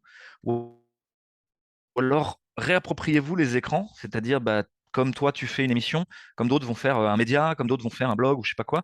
Ouais, ok, devenez le maître du truc et créez du contenu pour Ouais. aider les autres à comprendre. C'est ça. Euh, n'espérez convaincre personne et posez plutôt des questions que de trouver des réponses. Et porter témoignage de choses joyeuses qui donnent envie. Parce qu'au fond, là, il y a des gens dans ma rue, si je leur parle du vaccin et tout ça, ça va nous tout de suite, on va être en conflit. Ouais, Par contre, si je propose, allez, une après-midi toutes les 2 semaines de jeux de société avec les enfants, là, il y a des chances qu'il y ait des gens qui viennent. ouais. Si je propose de faire un groupe d'entraide sur les outils, bah, peut-être que là, il y a des gens qui vont s'inscrire au WhatsApp. Mhm. Et ensuite, est-ce qu'il y a vraiment besoin de leur dire, il y a des gros enfoirés qui cherchent à conquérir le monde et des multinationales perverses, mais ils le savent déjà. Et ça va. Euh, Peut-être que par porosité, progressivement, euh, tu vois, ça va y aller. Mais si toi, tu peux nourrir ce que tu veux voir venir. Aujourd'hui, le système, il te dit exactement ce qui ne va pas. Le système scolaire maltraite les enfants. Il faut faire des écoles. C'est Ouais, tout. Ben voilà. Il y en a qui vont lutter dans l'institution et c'est très bien. Je vous dis, c'est paradoxal ce que je dis, hein. Il y en a qui vont rester à l'intérieur et la transformer de l'intérieur. Mais il ouais, faut proposer une alternative. Et cette alternative, progressivement, la montrer comme une institution désirable. C'est pas une alternative. Pourquoi je dis ça? Parce que dans les années 30, en Allemagne, il y a de très nombreuses communautés anarchistes qui s'organisent. Et ils ont déjà, ça s'appelle pas la permaculture, ça s'appelle pas éco-hameau, mais ils ont déjà tout ça. Ils sont hyper avancés culturellement. Euh, En fait, c'est les premiers à être assassinés par les troupes d'Hitler et les nazis. Et c'est exactement la même chose qui risque de se passer aujourd'hui. C'est-à-dire, si vous enfuyez dans votre campagne, dans votre montagne et que vous faites votre phalanstère, votre société idéale avec vos potes, il y a des chances que vous soyez les premiers à vous faire défoncer par le système. Et donc, vous n'avez pas le choix. Vous ne pouvez pas fuir l'arène du combat. Vous devez rester ici et travailler à se former de l'intérieur. Ça n'empêche pas de créer des niches de créativité, hein, mais le faire avec le système. Continuer à danser comme dans un aïkido. Ok, vous allez faire un éco-hameau et tout, mais vous allez aussi trouver que le conseiller général ou le responsable du canton, je sais pas quoi, il vienne voir. Et lui-même, il donne envie. Et il y a un parcours pour apprendre à faire ça dans le lycée du coin. Tu vois, là, c'est bon. Là, tu donnes une institution désirable. Et c'est le bon moment. Pourquoi? Parce que toutes nos institutions sont en train de mourir. ouais. L'institution scolaire, l'institution démocratique, l'institution monétaire, etc. Mhm. Par contre, ça veut dire qu'il y a du boulot, hein. Je veux dire, on va pas en manquer, quoi. Faire un monde meilleur, c'est l'affaire d'une vie, là. Et, Ouais. mais pour vous dire à quel point ça va vite, ça fait 2 ans, et il y a déjà partout des groupes de monnaie alternatives qui se sont créés. Ça peut aller de la crypto, en passant par des monnaies libres, en passant par le jardin d'échange universel, le jeu, ces petits carnets sur lesquels vous mettez en équivalent temps. Il y a plein d'écoles qui sont en train de se former partout. Mhm. Il y a plein d'initiatives citoyennes et c'est hyper réjouissant. Et moi, ma position un peu méta là-dessus, où j'ai la chance de pouvoir voir un peu tout ça, ça me dit, mais c'est hyper optimiste, quoi. Bien Mhm. sûr que le monde néolibéral, transhumaniste, où on sera tous derrière notre écran plugués par le Big Gates, non, on n'ira pas, quoi. Et en tout Ouais, cas, pour moi, c'est clair et net. C'est ouais, déjà sûr. Je vivrai pas dans ce monde-là. Je préfère en crever, quoi. Et ouais. donc, si je veux pas vivre dans ce monde-là, il faut que j'invente autre chose. Et bah, voilà, mettons toute notre énergie à ça. T'as un film qui va sortir qu'on a fait qui s'appelle Tous résistants dans l'âme. C'est un tour de France de plein de jeunes qui se sont réinstallés qui sont partis des villes, qui sont installés en permaculture, en herboristerie, qui font des écoles, qui font de l'architecture autrement, voilà, de la gouvernance autrement, qui utilisent d'autres monnaies. Et donc, c'est super réjouissant, quoi. Oui, ben vraiment, puis je pense qu'il faut aller vers ça. J'ai juste, j'écoute ce que tu dis, puis tu es tellement rendu dans un mindset que je trouve très optimiste, mais tu étais quand même médecin, réanimateur. Tu, qu'est-ce qui te... Parce que j'ai écouté plusieurs des trucs que tu as dit dans d'autres entrevues, puis tu es quelqu'un quand même qui... Ce que tu voulais, c'était être un soignant, c'est vraiment ça ta mission de vie, ce que j'entends. En tout cas, c'était ce qui t'animait. Mais tu étais quand même dans un système que tu voyais de l'intérieur, qui avait des failles, et tu connaissais déjà un peu comment la machine fonctionnait. Est-ce que tu le voyais ou c'est vraiment la pandémie qui t'a allumé là-dessus? Il y avait déjà des doutes et j'avais déjà vu qu'il y avait une sorte de maltraitance institutionnelle à l'intérieur de cette institution sanitaire et médicale. et qu'elle nous faisait apprendre des choses un peu à côté de la plaque. Par contre, moi, j'étais réanimateur, tu es au cœur du pic pétrolier, quoi. Tu es dans la médecine allopathique à fond la caisse, quoi. Je connaissais rien d'autre. Et donc, voilà, l'homéopathie, la médecine chinoise traditionnelle, tout ça, moi, j'y connais rien, hein. Mais tu y Mais connaissais je me rien, rendais mais compte que est-ce que tu étais fermé à ça ou c'est juste que tu t'y étais jamais intéressé? on faisait tout pour que je m'y intéresse pas, en tout cas. Ouais, ouais. Parce que à la fac, tu vois, je me souviens de certains profs qui m'ont dit non, ça n'existe pas. Et quand Ben, je dis c'est mais ça. les patients, ils vont voir ces gens-là, ça veut bien dire que nous, on est un peu à côté de la plaque, quoi. On dit non, les patients sont des cons. OK. Ouais, Et tu vois, c'était ça la façon dont nos chefs de service et nos professeurs voient les citoyens. Donc il y avait déjà un doute depuis mes études, même elles-mêmes. Hmm. Parce que je voyais bien qu'il y avait des patients, ils n'allaient pas voir un généraliste, ils allaient voir un naturopathe, un acupuncteur ou je sais pas quoi. Et donc, pour moi, ça posait question. Ça veut dire, pourquoi je n'apprends pas cette pratique-là dans le soin si ça a l'air, si les gens, ils ont l'air d'en avoir besoin, tu vois. Ouais. Et, euh, et là, ça a été, et puis je l'ai oublié ensuite, quoi. Et puis, ça s'est réactivé effectivement la faveur de la pandémie. Mais avant ça, j'avais fait un parcours d'éthique médicale, c'est-à-dire de réflexion sur le juste, l'injuste, le bien, le mal. Tu vois, est-ce que ce qu'on fait, c'est toujours adapté et bienveillant? Et avec cette idée qu'il y avait très souvent l'extraordinaire banalité du mal. C'est une phrase de Hannah Arendt. C'est un auteur qui s'est intéressé à. Dans Eichmann à Jérusalem, elle relate le procès de Adolf Eichmann. C'est un dignitaire nazi qui était en charge de la logistique des trains pour les camps de la mort et qui s'est enfui en Amérique du Sud, comme beaucoup après la guerre. Et sauf qu'il est dans les années 60, il est rapté par Tsahal, l'armée israélienne, pour venir faire son procès à Jérusalem. Et c'est un procès public, c'est un procès retentissant. Il y a les médias qui sont invités, les philosophes, les journalistes de partout, la télé, parce que Israël veut montrer que c'est le procès du nazisme et que le nazisme c'est le mal. Sauf que, au fur et à mesure des interrogatoires, et elle le relate dans ce livre, dans Eichmann et Jérusalem, se rend compte que Eichmann, il n'est pas vraiment méchant, quoi.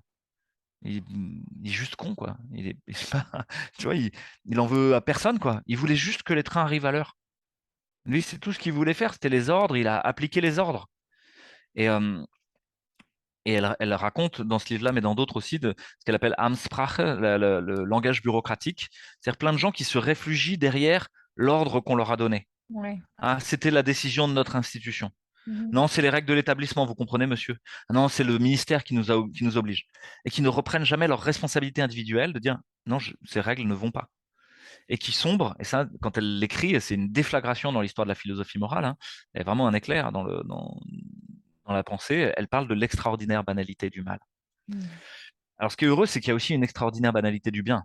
Ouais. C'est-à-dire qu'il y a plein de gens qui, à plein d'endroits, font le bien. Et c'est vrai aussi dans le système de santé, tu as cette ambiguïté-là. Tu as une systématique qui rend fou, et puis des individus, eux, cherchent à bien faire. Et tu vas avoir une aide-soignante qui va apporter une couverture à quelqu'un qui a froid. Et en fait, la personne, juste ça va faire que l'ensemble de son séjour, elle va dire c'était bien.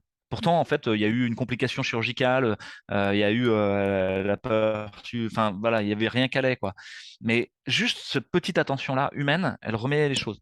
Et là, je sors un bouquin aux éditions Exuvie dans quelques jours là, euh, qui s'appelle Agonie, effondrement et renouveau du système de santé, euh, où justement c'est le constat de la fin de cette institution, que le monstre est en train de mourir, et qu'en même temps, de partout, il y a plein de choses qui s'ouvrent pour essayer de le réformer, de le transformer. Mhm. Aujourd'hui, dans une réanimation, la plupart des infirmiers et des soignants, ils font des diplômes, parce qu'on continue à passer des diplômes toute notre vie, hein. Ils font des diplômes pas du tout pour optimiser la qualité des soins ou pour gérer mieux le process de désinfection et de nettoyage. Non, non, non. Ils font des DU d'hypnose conversationnelle, de toucher détente, de massage thérapeutique, de communication thérapeutique, de communication non violente. C'est ça qu'ils font.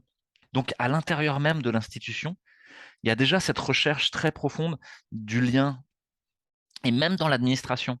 C'est-à-dire les outils d'évaluation par les grandes instances, c'est des outils comptables. Tu vois, c'est McKinsey, c'est rouge, c'est orange, c'est vert.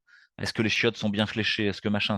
Tout le process qualité, tu vois, le grand rouleau compresseur à faire de la merde. Et ben, là-dedans, il y a des gens qui inventent des nouveaux items. Par exemple, et si on demandait aux patients comment ça s'est passé? Ah, c'est pas bête, ma foi. Ce serait quand même la base. Mais on n'y avait pas pensé jusqu'ici. Eh ben, ça y est, on commence à le faire. Ça s'appelle les patients traceurs. Et on se rend compte que les patients, ils disent pas du tout les choses auxquelles nous, on avait pensé. Hmm. Je te dis, la douleur, la nausée, non, je m'en fous. Ce qui compte, c'est est-ce que est-ce qu'on a pris soin de moi? Est-ce que quelqu'un a pris du temps pour me parler, pour m'écouter? Ouais. Et ah tiens, on n'avait pas pensé. Et là, aujourd'hui, tu as des hordes de soignants qui sont derrière leur petit ordinateur, où on espère faire advenir un système numérique de soins, et on est à côté de la plaque. Mais il y a plein de gens qui sont en train de corriger le tir. Ouais. Et c'est pour ça que pour moi, il y a un renouveau dans le système de santé. Ouais. Ce que ça me fait une fois de plus prendre conscience, c'est à quel point la santé mentale n'est pas considérée dans la santé globale. Comme c'est une grande surprise que d'être écouté, ça fait du bien. Puis ça n'a jamais été considéré pendant la pandémie. Il n'y a aucune décision qui a été prise en considération de la santé mentale. Au contraire, je veux dire, c'était tout allait à l'encontre d'une santé mentale. On n'avait plus le droit de voir nos parents. Moi, j'ai eu un bébé pendant la pandémie. Théoriquement, mes parents n'étaient pas supposés venir voir le bébé. Là. C'était des fous là, quand il fallait quasiment qu'ils se cachent à leurs amis d'être venus rencontrer leur petite fille. On était dans ce paradoxe-là où finalement, puis moi j'étudiais en psychothérapie, puis je me disais, il me semble que ça va à l'encontre de ce qu'on sait de la santé. Là. On sait que ça affecte la santé globale, mais ça ne me surprend pas d'apprendre que dans un hôpital, ça vient comme une surprise finalement de savoir que le patient, ça lui fait du bien d'être entendu puis d'être considéré. Là. On a du chemin à faire. Nous, les patients dans le service qui passaient, il y a des patients qui restaient longtemps, des grands brûlés. Les gens pour qui c'est une descente aux enfers, c'est atroce, les pansements, ça fait mal, etc. On leur fait des anesthésies, c'est terrible. Et la personne finalement la plus importante pour eux, c'est Nono. Et Nono, moi je lui rends hommage parce qu'en fait, il est coursier, tu vois, c'est l'homme à tout faire. Et, mais par contre, il passait des heures à discuter avec les patients, à Mm. les écouter, et avec une vraie gentillesse, une vraie empathie. Wow. Et bah, finalement, c'est celui qui avait le plus touché les patients, quoi. Et heureusement qu'il était là. Tu vois, à chaque fois, les patients me disaient heureusement que Nono était là, m'a aidé à tenir le coup, etc. Et lui, il avait aucune reconnaissance de ça, ni en Non. salaire, ni quoi que ce soit. Mm. Parce que la reconnaissance, aujourd'hui, elle est dans la technique que tu mets en œuvre. Mais Ouais. il y a un double mouvement. En France, il y a eu une obligation vaccinale pour les soignants, qui sinon, on ne pouvait plus exercer. C'est mon cas. Donc, je ne peux plus exercer. Mon épouse non plus. Plus qu'un an, là, ça fait depuis le mois d'octobre 2021 que tu n'exerces plus. Exactement. Depuis un an, ouais, le 15 septembre, un anniversaire funeste, Ah, qui n'a aucune justification scientifique, hein, comme on l'a dit, quoi. De toute manière, ça prévient pas la transmission. Donc, c'est une espèce de punition que soit tu te soumets à ce système-là, soit tu dégages, quoi. Sont pas revenus là-dessus. Là, en date d'aujourd'hui, on est l'automne, là, ils sont pas revenus encore là-dessus, sur cette décision-là. Et probablement qu'ils ne reviendront pas dessus. Non? Parce que l'enjeu, si tu veux, depuis des années, pour les directeurs d'hôpitaux administratifs, l'enjeu, c'était de dégraisser le mammouth de l'hôpital public. C'était de détruire l'hôpital public. Mais pourquoi? Parce qu'on est dans une logique disruptive où il s'agit, et capitaliste, où il s'agit de détruire pour reconstruire. Et reconstruire quoi? En fait, la médecine, la e-santé, la médecine numérique. Or là, les suspendus, c'était une occasion unique de faire un plan social à pas cher.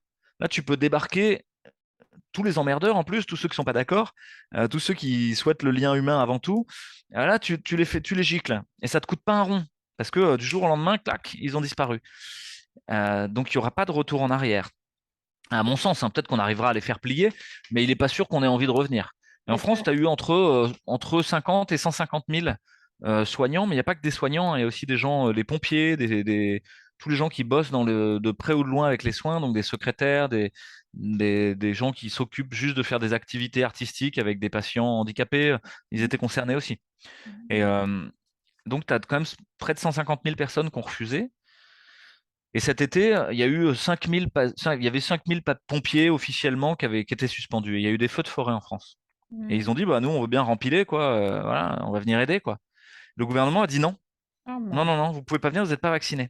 Ben Par non. contre, on va prendre des intérimaires, payés au salaire d'intérimaires, en Roumanie et en Allemagne. Oh mon Et Dieu. on s'est rendu compte que ces intérimaires eux-mêmes n'étaient pas vaccinés. C'est ridicule. Et là, t'imagines l'injustice. Et là, personne n'en parle. Les médias n'en parlent pas, etc. C'est juste un scandale absolu. Ouais. Donc nous, je pense que ce scandale, à la fois je suis optimiste, mais à la fois je pense qu'il faut en parler, parce Oui. il y a des grandes souffrances, hein, il y a certains qui ont dit qu'il y avait 3 suicides tous les 2 jours parmi les soignants suspendus. Euh, donc on a mis en place un syndicat, le syndicat Liberté Santé, avec pour but une aide psychologique, une aide financière, une aide judiciaire, juridique, quoi, hein, pour faire des procès aux soignants suspendus, et non seulement, et puis ensuite que le syndicat il soit une interface avec l'institution, qui vienne discuter. qui joue son rôle de syndicat comme avant les syndicats le faisaient, avant qu'ils soient complètement corrompus. Euh, et bah voilà, je pense que c'est une super initiative. Et à partir de ça, tu as eu une initiative artistique aussi qui s'appelle Suspendu, qui est un film de témoignages sur les suspendus et qui au départ était en participation libre et consciente sur Internet. Sauf qu'il y a plein de cinémas qui se sont rendus compte que sur Allociné, qui est une plateforme où tu notes les films, bah, il était mieux noté que les Marvel, quoi. Tu vois. Et ouais, c'était le meilleur film en fait. Et donc ils ont dit, bah, on aimerait bien le projeter. Est-ce qu'on peut le projeter? Et donc on a commencé à le projeter. Et là, actuellement, tu as une projection par jour en France. Et à chaque fois, c'est un ciné-débat où il y a plein de gens qui viennent. Et à Lyon, par exemple, ils ont tracté pendant 3 semaines devant l'hôpital public pour inviter les soignants qui sont encore dans le système à venir voir. Hmm. Et il y a les 2 tiers de la salle, c'était des soignants qui avaient jamais entendu parler de tout ça, qui étaient allés se Wow. faire vacciner, tout ça. Et les gens se sont pris le truc en pleine gueule, Oh, à se dire, mais là, ah ouais, effectivement, il y a un problème. wow. Et ça, c'est une occasion de réconciliation. Et pour moi, c'est le gros du travail. C'est tout ce que vous pourrez faire qui réconcilie les gens. En Mhm. fait, ce sera ça de moins vers le totalitarisme et la guerre. Parce que le totalitarisme et la guerre, c'est le bout de l'effilochement d'une société. Quand Ouais. elle arrive même tellement plus à tenir ensemble qu'elle est obligée de tout faire péter, quoi. Ouais. Ou de tout tenir en rigidité. Tu vois, tu pourrais imaginer que finalement, c'est un peu comme si toute notre société, elle était un bateau qui est en train d'aller se fracasser sur les rochers. Et puis, c'est la tempête, quoi. Et là, il y a des gens, ils ont tellement peur qu'ils se cramponnent au mât. T'en Mhm. as d'autres qui ont sauté à l'eau, mais à l'eau, c'est pas très confortable, hein. Il y a des grosses vagues et tu risques de te faire rouler, quoi. Et donc, ceux qui sont dans l'eau, ils disent à ceux qui sont accrochés au mât, ils disent, mais viens, viens, le Ouais. bateau est en train de se fracasser. Un mec qui est encore sur le reste du bateau, il dit, non, t'es fou, quoi, je vais pas sauter, quoi. Et c'est un peu ce qui se passe avec les gens qui disent, mais euh, regarde, les multinationales sont corrompues, regarde, les dignitaires de nos systèmes sont tous pédocriminels, fous, furieux, dégénérés, tu vois. Tu vois, le mec, il se cramponne au mât, il dit non, mais je veux pas voir ça, je m'en fous, quoi. Ça va, là, je sais pourquoi j'ai peur, il y a une épidémie, ça me suffit, quoi. Ouais. Où il y a Poutine qui a envahi l'Ukraine, ça me suffit. Si tu commences à expliquer un peu plus loin, à dire non, non, c'est pas si simple que ce que tu crois, en fait, ça va pas. Donc, l'enjeu, c'est plutôt de créer une chaloupe, une barque, et de Ouais. montrer, viens dans ma barque, viens, on s'en va de cet endroit-là. On va vers une terre de paix et de joie, quoi. Et la Exact. barque, ça peut être, bah ouais, on construit des écoles, c'est toutes les initiatives positives. Oui, qui sont aussi des initiatives plus locales. Ce que j'entends, là, tu sais, comme les monnaies, c'est beaucoup de monnaies locales. Après, bon, oui, il y a la crypto, là, mais ça, c'est un autre univers, là.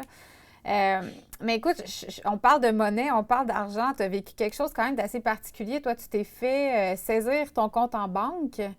Et Oui, je peux. ouais, Ouais. est-ce que tu veux en parler un peu? Parce que nous, Ouais, tu sais, on a je eu peux vous les. raconter, c'est un peu initiatique pour moi, et je pense pour les gens, ça peut l'être aussi. Ben, Vous juste aviez avant que déjà eu les on a eu les camionneurs, ouais. camionneurs, c'est ça. Puis il y a beaucoup de gens qui ont vécu une situation semblable. Ça faisait beaucoup écho quand j'ai entendu ton histoire. Elle a été beaucoup partagée ici au Québec, cette histoire-là. Là. Il y avait une petite vidéo de 2 minutes, puis elle a été très virale au Québec parce que on a un petit peu tous eu une grande désillusion par rapport à ouais, ceux qui contrôlent notre argent. Nous, on pensait pas que ça se pouvait. Là, finalement, on fait comme, ah, OK, ils peuvent saisir mon compte en banque juste parce que j'ai donné 20 pièces à un camionneur qui ne peut plus travailler. Donc, ouais, je serais curieuse d'entendre qu'est-ce que tu as vécu. Ouais, bah, en fait,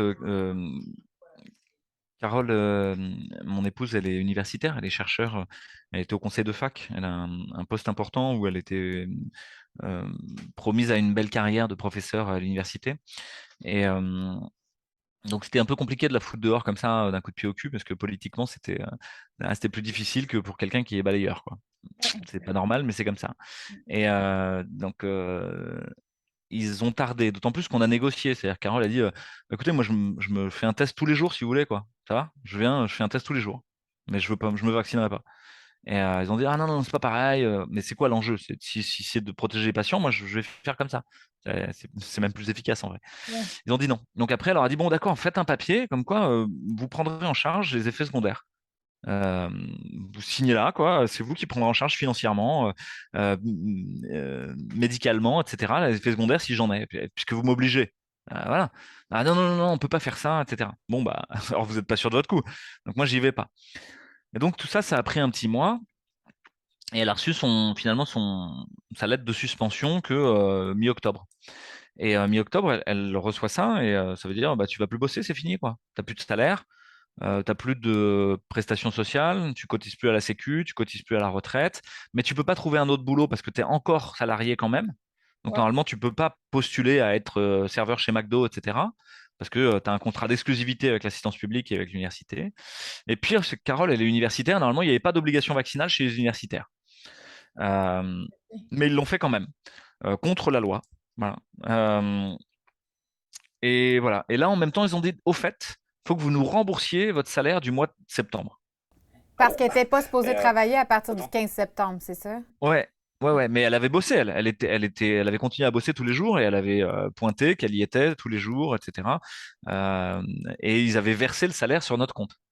Donc ils ont dit, ouais, faut rembourser le salaire, quoi. Elle a dit, bah non, le Covid n'a pas rétabli l'esclavage, que je sache, elle est venue bosser, vous n'aviez qu'à l'empêcher de venir bosser, quoi. Voilà, ou ne pas verser le salaire. Voilà. Et, euh, et puis en France, on a un truc qui s'appelle les accusés de réception, tu sais, c'est une lettre spéciale que tu envoies, et c'est à partir de cette date-là, quoi. Et là, la date, c'était le 15 octobre, quoi. C'était pas le 15 septembre. Ouais. Donc, on a dit merde. Puis bon, le temps se passe, quoi. Puis moi, je vais pour commander des bouquins à mon éditeur, parce que quand je vends des bouquins moi-même, maintenant, je fais 4 euros de marge, alors que sinon, je touche 1 euro par bouquin. Donc, je suis tenté de devenir vendeur de bouquins. Sinon, Ouais. voilà. Et donc, j'achète des bouquins, et puis ensuite, je les emmène dans des conférences pour éventuellement ceux qui en auraient envie, quoi. Je les en vente direct. Et donc, je vais pour faire un virement, et mon éditeur me dit non, ça passe pas, ça marche pas le virement, il y a une erreur. Je dis, c'est quoi? Je dis, appelle ta banque. Et la banque me dit, bah, c'est l'administration française qui a bloqué votre compte en banque. Parce qu'on a un compte joint, ma femme et moi, en fait. Elle a Ouais. bloqué le compte de votre femme et votre compte. Et donc, vous pouvez plus vous en servir. Ah bon? Euh, Qu'est-ce que c'est que cette histoire?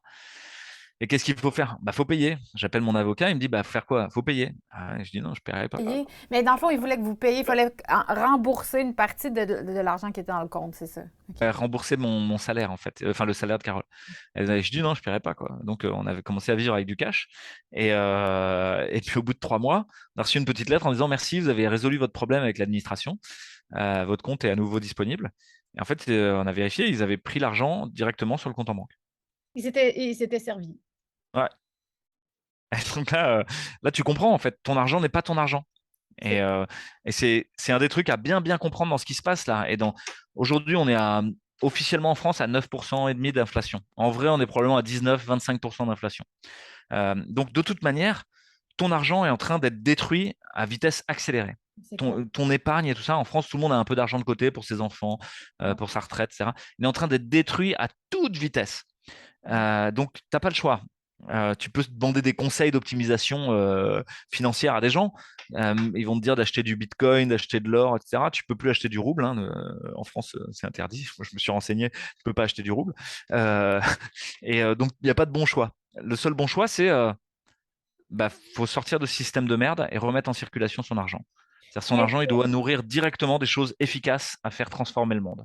Est-ce que tu as un recours pour l'argent qu'ils ont saisi ou il y a absolument faut que tu abandonnes? Il y a un procès en cours, mais OK. les procès en France, c'est peut-être dans 4 ans, dans 5 ans, quoi. C'est la même chose. Ben, le système de justice aussi, tous les systèmes ne sont pas là pour nous servir vraiment, en fait, là. On n'a pas ce Non, non. sentiment À ce moment-là, l'argent, il ne vaudra plus rien ni rien. Non, mais je pense que c'est vraiment important que vous fassiez un centre de soins, une école, vous achetiez des terres, etc. À un moment, il y a la question financière qui va se poser. Et derrière la question financière, c'est une question. Alors, on a fait toute une initiative culturelle sur le sujet qui s'appelle Prenez Place sur YouTube et sur Internet. Tu peux taper Prenez Place, prenez-place.fr ou Prenez Place 2022 Fouché, tu vas trouver quoi. Il y aura des vignettes en noir et blanc. C'est avec des ingénieurs monétaires, avec des historiens de la monnaie, des sociologues de la monnaie, avec des gens qui sont des traders repentis. Donc c'est une masse d'intelligence très importante autour de la question monétaire pour essayer de poser vraiment la compréhension. Il y a plein de citoyens, ils veulent pas y aller, ça leur fait peur, c'est compliqué. Pourtant, c'est un truc qu'ils utilisent tous les jours, quoi, tout le temps. Et donc, faut s'y intéresser. Ouais. Et après, on envisage des solutions, c'est-à-dire on fait venir plein de groupes qui ont testé bah, la monnaie libre, la June en France, les cryptos, le Bitcoin, les monnaies locales, d'autres systèmes encore, peer-to-peer, etc., en- en Asie du Sud-Est ou en Afrique. On montre qu'il y a plein d'alternatives monétaires. Ouais, c'est ça. Et Et il y en a, et c'est hyper fécond. Il y a une histoire qui s'appelle la monnaie miraculeuse en Autriche dans les années 30. C'est après la crise de 29. Donc la crise est l'Autriche est complètement dans le rouge au niveau économique. Et tu as plus de 70% de chômage dans une ville. Et le nazisme monte en flèche. Il y a plus de 30 000 nazis parce que en fait, nazisme et pauvreté sont très liés. Et il y a le maire qui a l'idée de dire, bon, on va faire un jeton, puis on va demander aux gens s'ils veulent bien rendre des services pour la mairie, on va leur filer des jetons, quoi.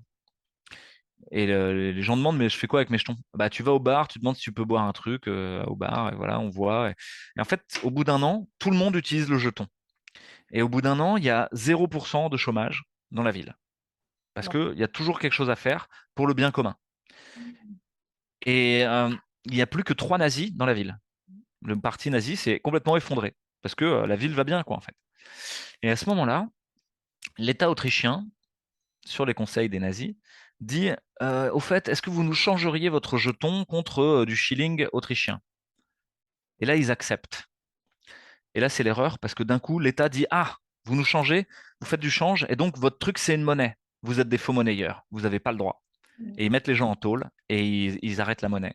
Et donc, ça, c'est quelque chose à bien comprendre. C'est si vous faites une monnaie ou un jeton, attention, au départ, vous ne pouvez pas l'interfacer avec l'euro ou avec le dollar canadien ou je sais pas quoi. Parce que sinon, vous serez des faux monnayeurs et vous serez foutus en tôle. Et ça coûte très, très cher d'être un faux monnayeur.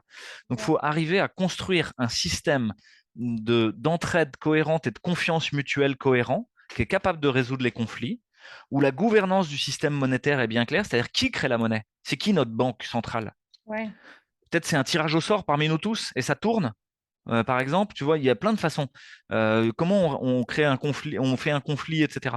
Bref, il y a plein de trucs un peu à conscientiser quand on parle de monnaie. Et là, c'est un peu l'enjeu de se prenait place. Et ça s'appelle prenait place parce qu'au début, c'est sur Internet, mais au début, mais à la fin, on voulait que ce soit dans les places, que dans les villes, on aille en parler.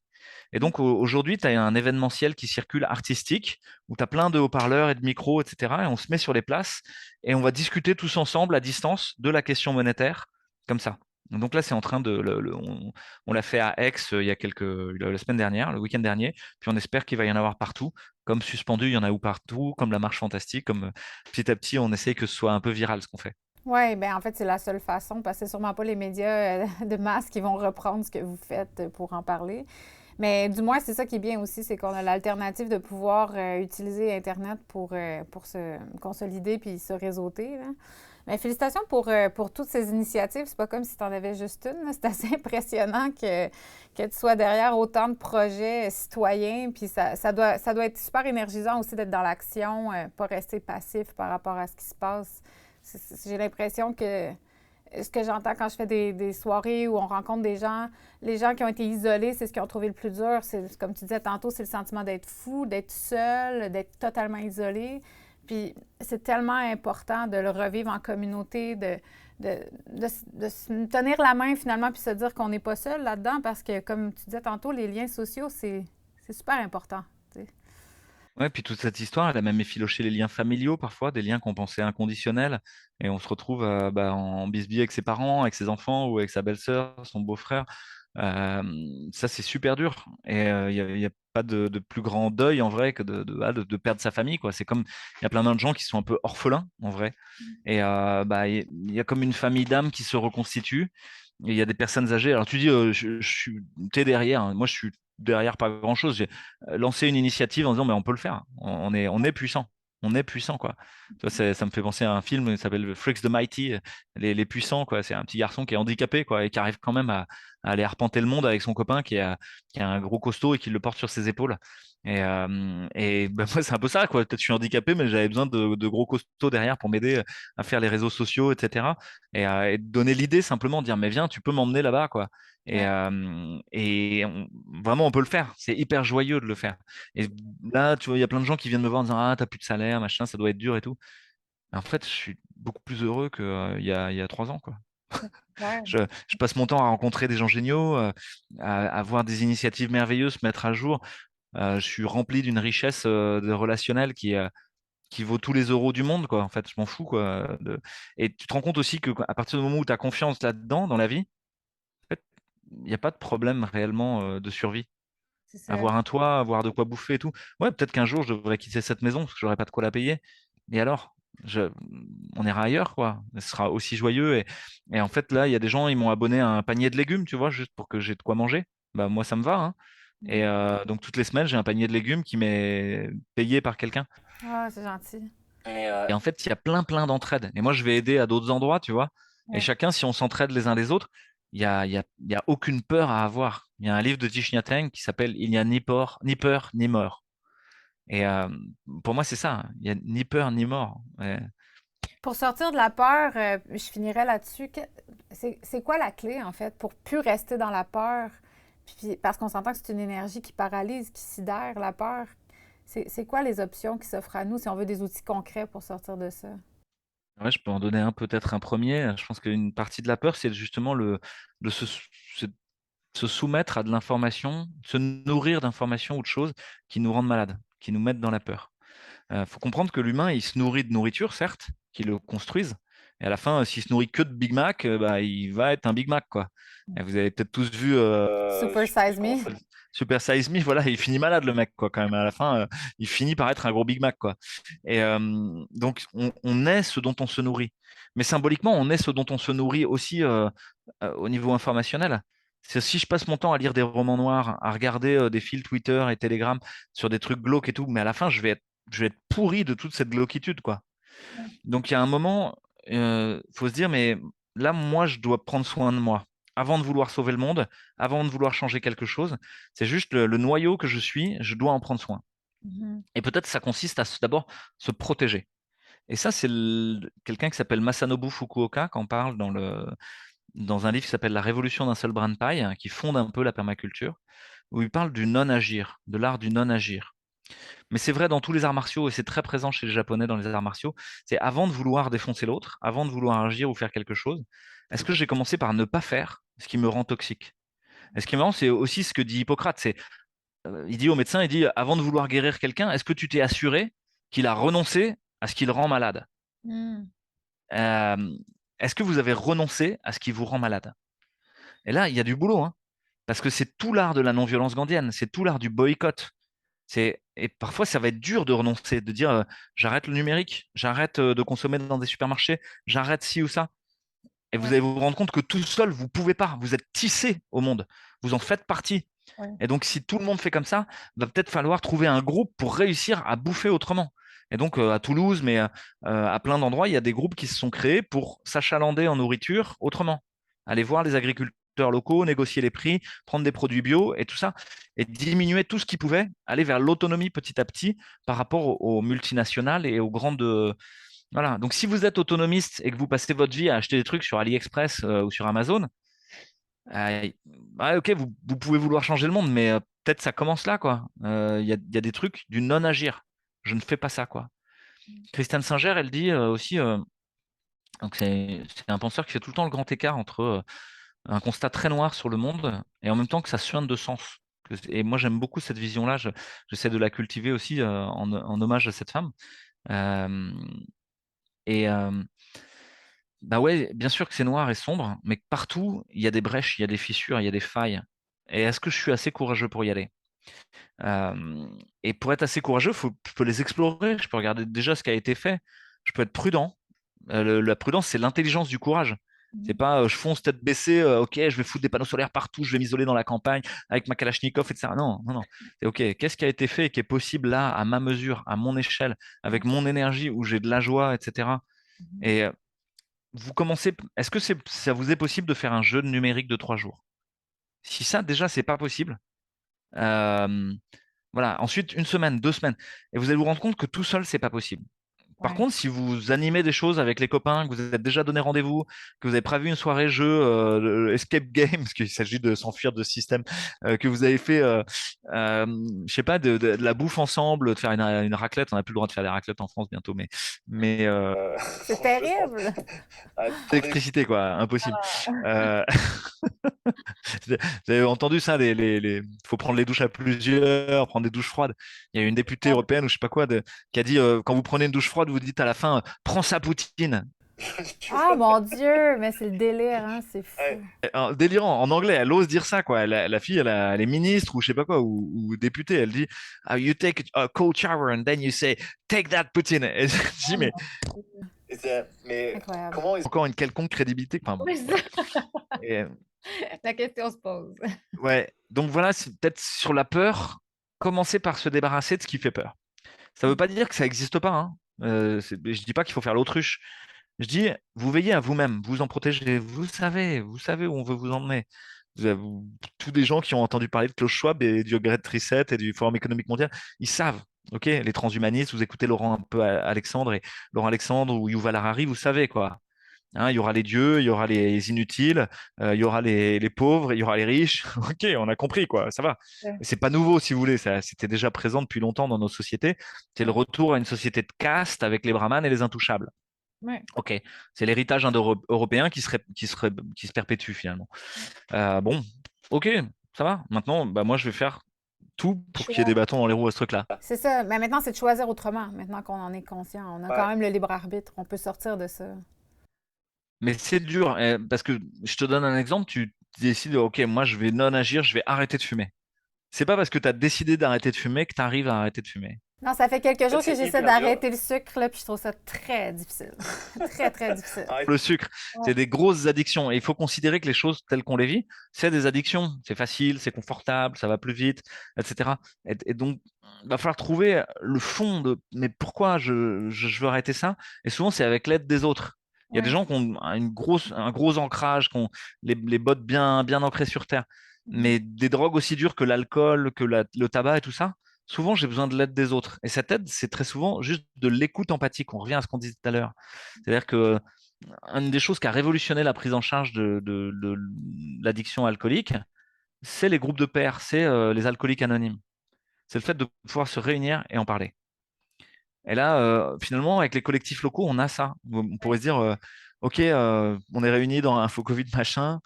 Ça y est, j'ai remis ça, j'ai réutilisé ma souris et bon, j'en sais rien, c'est un peu une blague. Mais et Internet, je suis retourné sur Twitter.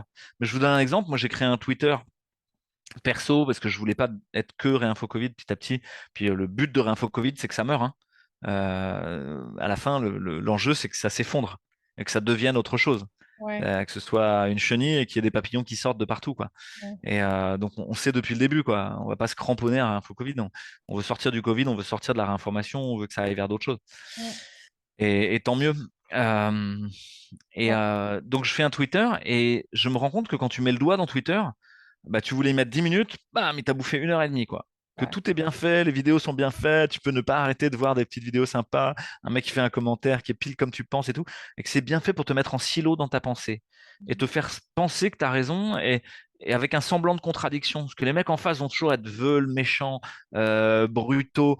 Et en fait, c'est des bots ou c'est des abrutis. C'est des no fake med, etc. Des gens qui comprennent rien à rien, quoi, qui font semblant qu'ils font de la science alors que en fait, ils savent pas lire un article scientifique, quoi. C'est juste, ils sont médiocres, quoi. Voilà, il y a un moment, il faut juste admettre le truc, quoi.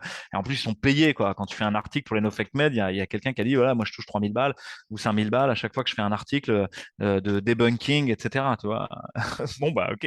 Là, tu vas recruter et ça rejoint le recrutement des SA et des SS, hein. Je sais pas si vous vous souvenez, dans nos cours d'histoire, ils nous ont expliqué qu'ils prenaient les mecs qui sortaient de tôle ou ceux qui ont toujours été un échelon en dessous et qui n'ont jamais réussi à passer l'échelon au-dessus, du coup, qui sont dans la revanche, mais quand Ouais. même l'admiration, tu vois, du Ouais. système. Et en fait, on est en plein là-dedans avec les fact-checkers, les zététiciens, etc. Alors que ça part d'une intention qui est juste, et là-dedans, il y en a qui en plus sont des gens qui sont bien, hein. Mais quand même, l'immense majorité de ceux qui harcèlent sur Twitter et qui gueulent, c'est des gros abrutis, quoi. Ouais, c'est Et, ça. c'est triste, je le dis moi sans méchanceté, j'ai plutôt de l'empathie, hein, pour eux.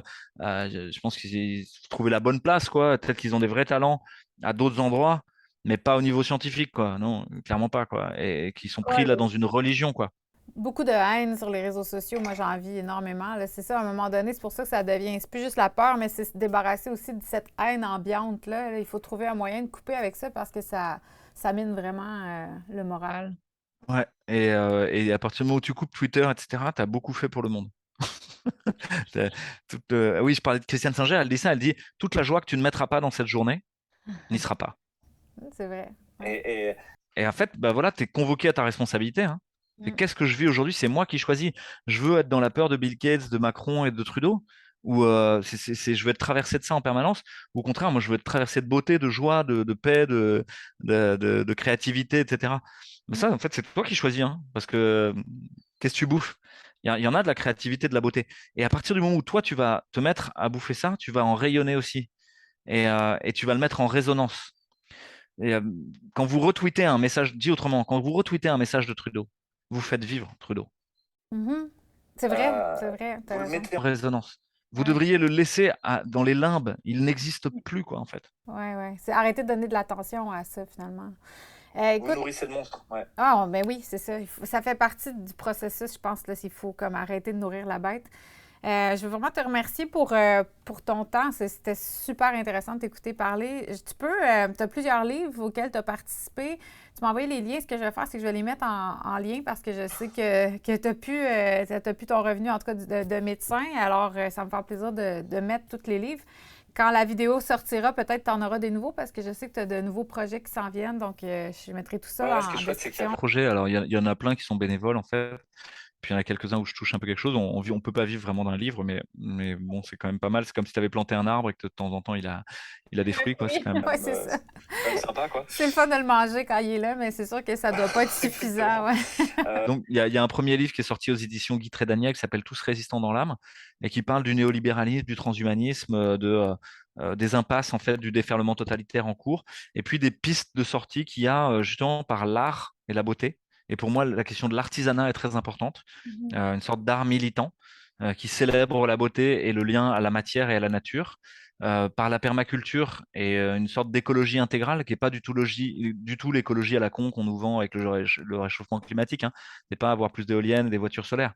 C'est la question du rapport au vivant, très profondément, à l'intérieur de nous et autour de nous. Donc ça, c'est Tous résistants dans l'âme. Puis là, il y a un deuxième livre qui sort aux éditions Exuvie qui s'appelle Agonie, effondrement et renouveau du système de santé, et qui est là et autour du système de santé en disant, mais si je tire le fil du système de santé, de comprendre les impasses et les failles, j'arrive déjà à voir que dans ces failles, il y a plein de possibles et de constructions possibles.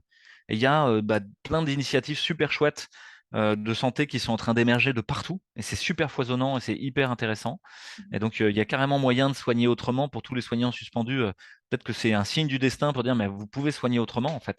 Et permettre aux gens, en plus, de gagner en autonomie et en souveraineté dans leurs soins. Le but, c'est pas de les soigner à leur place ou de devenir un gourou ou un maître qui va dire, prends telle pilule et c'est comme ça. C'est non, on va marcher ensemble sur le chemin de la santé, mais c'est ta santé d'abord. Ouais. Et puis toi, tu vas m'aider sur la mienne aussi, quoi. Et donc c'est un livre qui est illustré par des belles aquarelles qui ont été faites par Carole, par ma femme, donc voilà, pour donner une tonalité un peu artistique aussi à l'intérieur du livre. Et qui, à mon sens, est important parce que si tu prends le système de santé, mais l'enjeu, c'est de le faire résonner. Tu prends le système scolaire, c'est la même chose. Tu prends le système monétaire, c'est la même chose. Tu prends le système artistique, c'est la même chose. Le système démocratique, c'est la même chose. En fait, on est dans une fractale. Quelques petits morceaux de la fractale que tu prennes, elle est une image du gros morceau, quoi.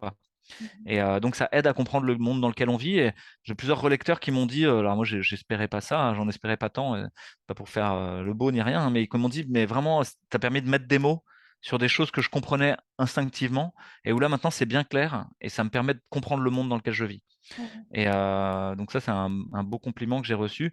Et ce texte, en plus, il est le fruit de plusieurs années de travail, puisqu'au départ, c'était des textes universitaires que j'avais fait en éthique, sur l'éthique de la santé, et que j'ai retravaillé, repris avec plein d'anecdotes et tout, pour qu'il soit un peu moins universitaire et plus grand public. Et puis, il y a un film, pardon, à partir de Tous résistants dans l'âme. Ce sera plutôt un feel-good movie, là. OK. Euh, et donc, on aimerait bien que ce soit à l'occasion de ciné débat, tu vois, nos jeunes là, est-ce qu'on les envoie faire des stages à Shanghai pour être dire prod, dire com, optimiser des diagrammes de Gantt et faire un troisième cycle chez McKinsey, ou tout ça c'est de la merde et il faut que ça s'arrête, quoi. Et nos élites maintenant, elles vont plutôt être ingénieurs agronomes, faire de la permaculture voilà, de la santé autrement, etc. C'est magnifique. Donc ça nourrit cette réflexion-là Wow. et qui est sur l'idée de bifurcation, hein. Tu avais eu des jeunes de AgroParisTech, c'est une école d'ingénieurs agronomes en France. Ils sont venus le jour de leur diplôme et ils ont dit, bon, vous nous avez appris à mettre des pesticides, de l'engrais, à mettre des semences OGM faites par Monsanto, non reproductibles, des hybrides. et vous avez appris à faire semblant de compter les hérissons, les grenouilles et les vers de terre pour faire du greenwashing. Et maintenant, bah, on est au moment où on a notre diplôme. Et vous savez quoi? On va pas faire ça. Mhm. On se casse. Et ils posent le micro, ils se tirent et ils bifurquent. Et ils appellent à la bifurcation. Et pour moi, c'est vraiment ça qui est en train de se passer. C'est OK, quand est-ce qu'on bifurque? Et chacun à notre tour, on va bifurquer. Moi sur la médecine, toi sur les médias ou la psychothérapie, etc. D'autres sur leur vie de famille ou l'école. Et retrouver quelque chose où on est bien avec ça. Enfin, on est heureux. On n'est pas en train de faire semblant d'être heureux, quoi. Ouais, c'est ça. Parce qu'on consomme plus et qu'on attend quel nouvel objet on va acheter, plus gros, plus cher, plus bruyant, plus consommateur d'énergie. Ouais. Donc ça, c'est Tous résistants dans l'âme. Il y a un petit film qui est en accès libre que vous pouvez trouver qui s'appelle Escape Game, qui a été fait avec deux artistes que j'aime beaucoup. C'est assez étonnant, ça se passe dans un jeu vidéo. Un jeu vidéo, il y a plein de jeunes qui jouent, ça s'appelle GTA, Grand Theft Auto. C'est hyper connu. Ouais. C'est un jeu hyper transgressif où il faut buter des mamies pour leur voler leur sac, etc. Il faut voler des voitures et tout. Enfin, c'est hyper violent, c'est horrible. Voilà. C'est censé être interdit aux moins de 18 ans, hein, mais en fait, tous les parents, ils savent pas, alors ils achètent ça à leur môme, ils font ouais, c'est joli, ouais. Le truc est glauquissime. Et en fait, l'algorithme est fait pour faire jaillir de la violence. Et eux, ils ont cherché à l'intérieur de la map des espaces philosophiques et poétiques, des endroits où ils pouvaient trouver un petit moment suspendu où il n'y a pas de violence et avec des beaux couchers de soleil, etc. Et ils ont fait comme une série d'images, tu vois, enfin un film. Et après, ils ont pris un scan 3D de ma gueule et ils l'ont mis sur un personnage. Et après, ils m'ont dit, bah voilà, ce personnage qui te ressemble, il va aussi avoir ta voix. Dis ce que tu veux. Ah, Et pour donc, et moi, eux, ils étaient contraints par le jeu vidéo, mais moi, j'étais contraint par leur format et je devais trouver de la liberté là-dedans. Et Wow. en même temps, eux étaient encore contraints, c'est-à-dire qu'il y avait des télés à l'intérieur, en mise en abîme dans le jeu vidéo. Et dans ces télés, pour le moment, il n'y avait rien. Et c'est en fonction de ce que j'allais dire qu'ils allaient, eux, devoir trouver des animations à mettre dedans. OK. Ça, c'est ce qu'on appelle une mise en abîme successive. Et le jeu, il s'appelle Escape Game. C'est est-ce que je peux m'enfuir du Mhm. déferlement totalitaire, techno-industriel, numérique dans lequel on est? Est-ce qu'on peut s'enfuir? Ou est-ce qu'on peut trouver une piste de sortie à l'intérieur des failles? Et le personnage, il essaye ça. Alors, je vous spoile pas la fin parce que mais ça dure 20 minutes, c'est pas trop long, vous pouvez regarder. Mais le but, c'était aussi d'arriver à la mélancolie, à dire je vais éteindre mon ordinateur, quoi, en fait. Ah C'est- ouais. euh, Parce que là, waouh. Et puis, c'était pas prendre les jeunes pour des abrutis non plus. Donc, le langage, il est un peu soutenu, tu vois. C'est au niveau conceptuel, c'est assez dense. Et il va y avoir deux autres épisodes de ça. Donc, le OK. premier, voilà, ça s'appelle Escape Game. Vous tapez sur YouTube Escape Game Fouché, vous allez le trouver, hein. Ouais. Et, euh, et je le rappelle, c'est pas moi, c'est un personnage, ok? C'est une fiction. Il y a plein de gens, ils sont pris dans la société du spectacle. Ils pensent, ah, je t'ai vu dans un jeu vidéo. Non, non, non, non. Moi, je suis moi, quoi. Je suis pas un personnage de jeu vidéo, là, c'est une fiction. Donc voilà. Et puis Puis il y a vous ferez des retours un Suspendu peu. aussi, le film que j'ai vraiment aimé. J'en ai pas entendu parler beaucoup ici, mais c'est surtout les employés de la santé qui ont perdu leur emploi à cause de l'obligation vaccinale. Un très, très, très beau film aussi. Je vais mettre le lien. Suspendu, ouais. Ouais. Suspendu par Fabien Moine. Lui, il est en participation libre et consciente. Vous pouvez le voir sur Internet. Alors, libre et conscience, c'est pas gratos, mais vous donnez ce que vous voulez. Alors, c'est là aussi les limites de la bifurcation, hein. C'est sur les 8000 premiers visionnages. Je crois que Fabien, il a réussi à avoir 60 euros. Donc, bon, on n'est pas tous prêts, quoi, sur la participation libre et consciente. Parce que Google et Facebook, etc., et YouTube nous ont mal habitués, quoi.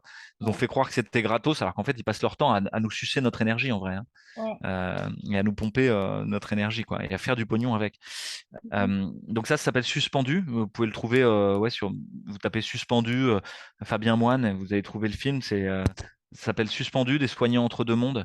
Et c'est Mhm. vraiment encore cette idée de l'effondrement d'un côté et puis le renouveau de l'autre. On prend acte que ça s'effondre, mais maintenant on va aller vers autre chose.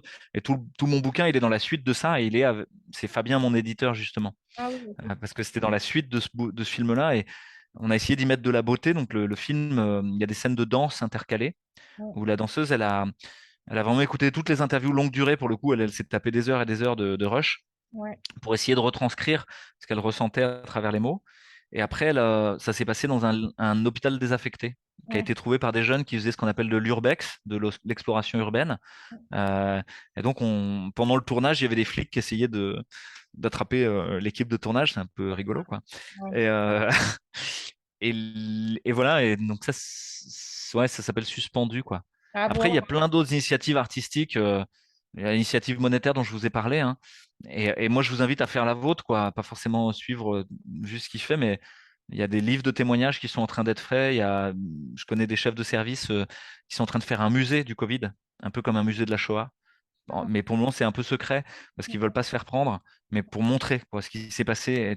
Comme à Yad Vashem, je sais pas si tu connais, hein, c'est en Israël, donc il y a un musée de la Shoah où tu as le nom de tous ceux qui ont été assassinés, etc. Et ouais, de poser historiquement, il s'est passé ça, quoi. ouais. Parce que c'est important quand tu relis aujourd'hui des témoignages, même d'il y a 2 ans, tu te dis purée, ils nous ont fait faire ça, quoi. C'est fou, c'est ça. On est déjà avec ce recul-là de se dire, je peux pas croire qu'on a été jusque-là. Puis il faut pas oublier quand même. Faut pas oublier, on a donné des jetons aux enfants pour avoir le droit de respirer dans les écoles. On les a mis dans des cases de moins d'1 mètre carré dans la cour de récréation. Vous avez le droit que de se parler à travers les cases à leurs copains. On les a punis en leur mettant un FFP2 s'ils portaient pas bien le masque chirurgical. Enfin, tu vois, des trucs de folie quand on y pense. Et je connais l'histoire d'un militaire, par exemple, qui a passé plus d'un mois et demi au trou, quoi, en cellule d'isolement, parce qu'il refusait d'être vacciné. Ouais. Quand tu penses, ça, c'est de la torture. Ben, c'est de la torture carrément, ouais. C'est purement et simplement de la torture. Pourquoi? Parce qu'ils refusent d'être vaccinés. Mais oh, on est zinzin, quoi. Et, Ouais. c'est pareil pour les suspendus. Il faudra marquer historiquement cette affaire-là. Parce que les gens pensent que c'est que les professionnels de soins. Mais non, mais aujourd'hui, c'est les suspendus. Mais demain, ce sera encore les professionnels de soins pour une Xème dose, parce que tu n'es pas d'accord avec tel truc. Puis après, ce sera les employés des administrations. Puis après, les employés des banques. Apporte à plein de plein de gens. Ouais, Si tu mets le doigt dans un chantage, il s'arrête jamais.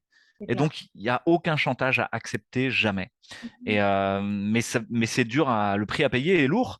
Ouais. Mais en même temps, tu te sens libre. Bon, encore une fois, moi, je juge pas hein, les gens qui ont fait des faux, qui sont restés dedans, qui se sont soumis. Je pense que je suis très heureux qu'il y ait des gens qui soignent dans notre système de santé, etc. Puis on a tous nos raisons et voilà, je respecte ça. Il y a des gens qui avaient financièrement, c'était impossible pour eux ou ça leur paraissait impossible. Maintenant, moi, j'ai fait le choix du risque et je peux vous dire qu'à posteriori, j'ai aucun regret. C'est Et, ça. et je me sens libre, vraiment, avec des possibles qui s'ouvrent devant moi, qui sont énormes, alors que j'ai plein de copains qui sont encore dans le système de santé, pour qui ça se rétrécit, ça se rétrécit, ça se rétrécit, et ils sont comme dans une impasse.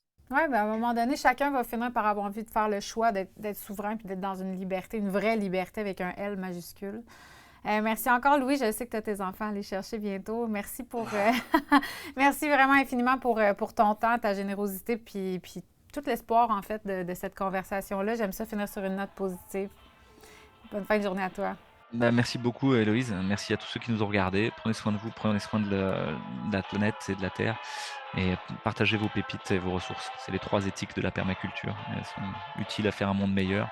Peut-être le premier non-agir, c'est éteignez votre téléphone portable, sauf pour appeler les gens que vous aimez. C'est dur. Bye bye.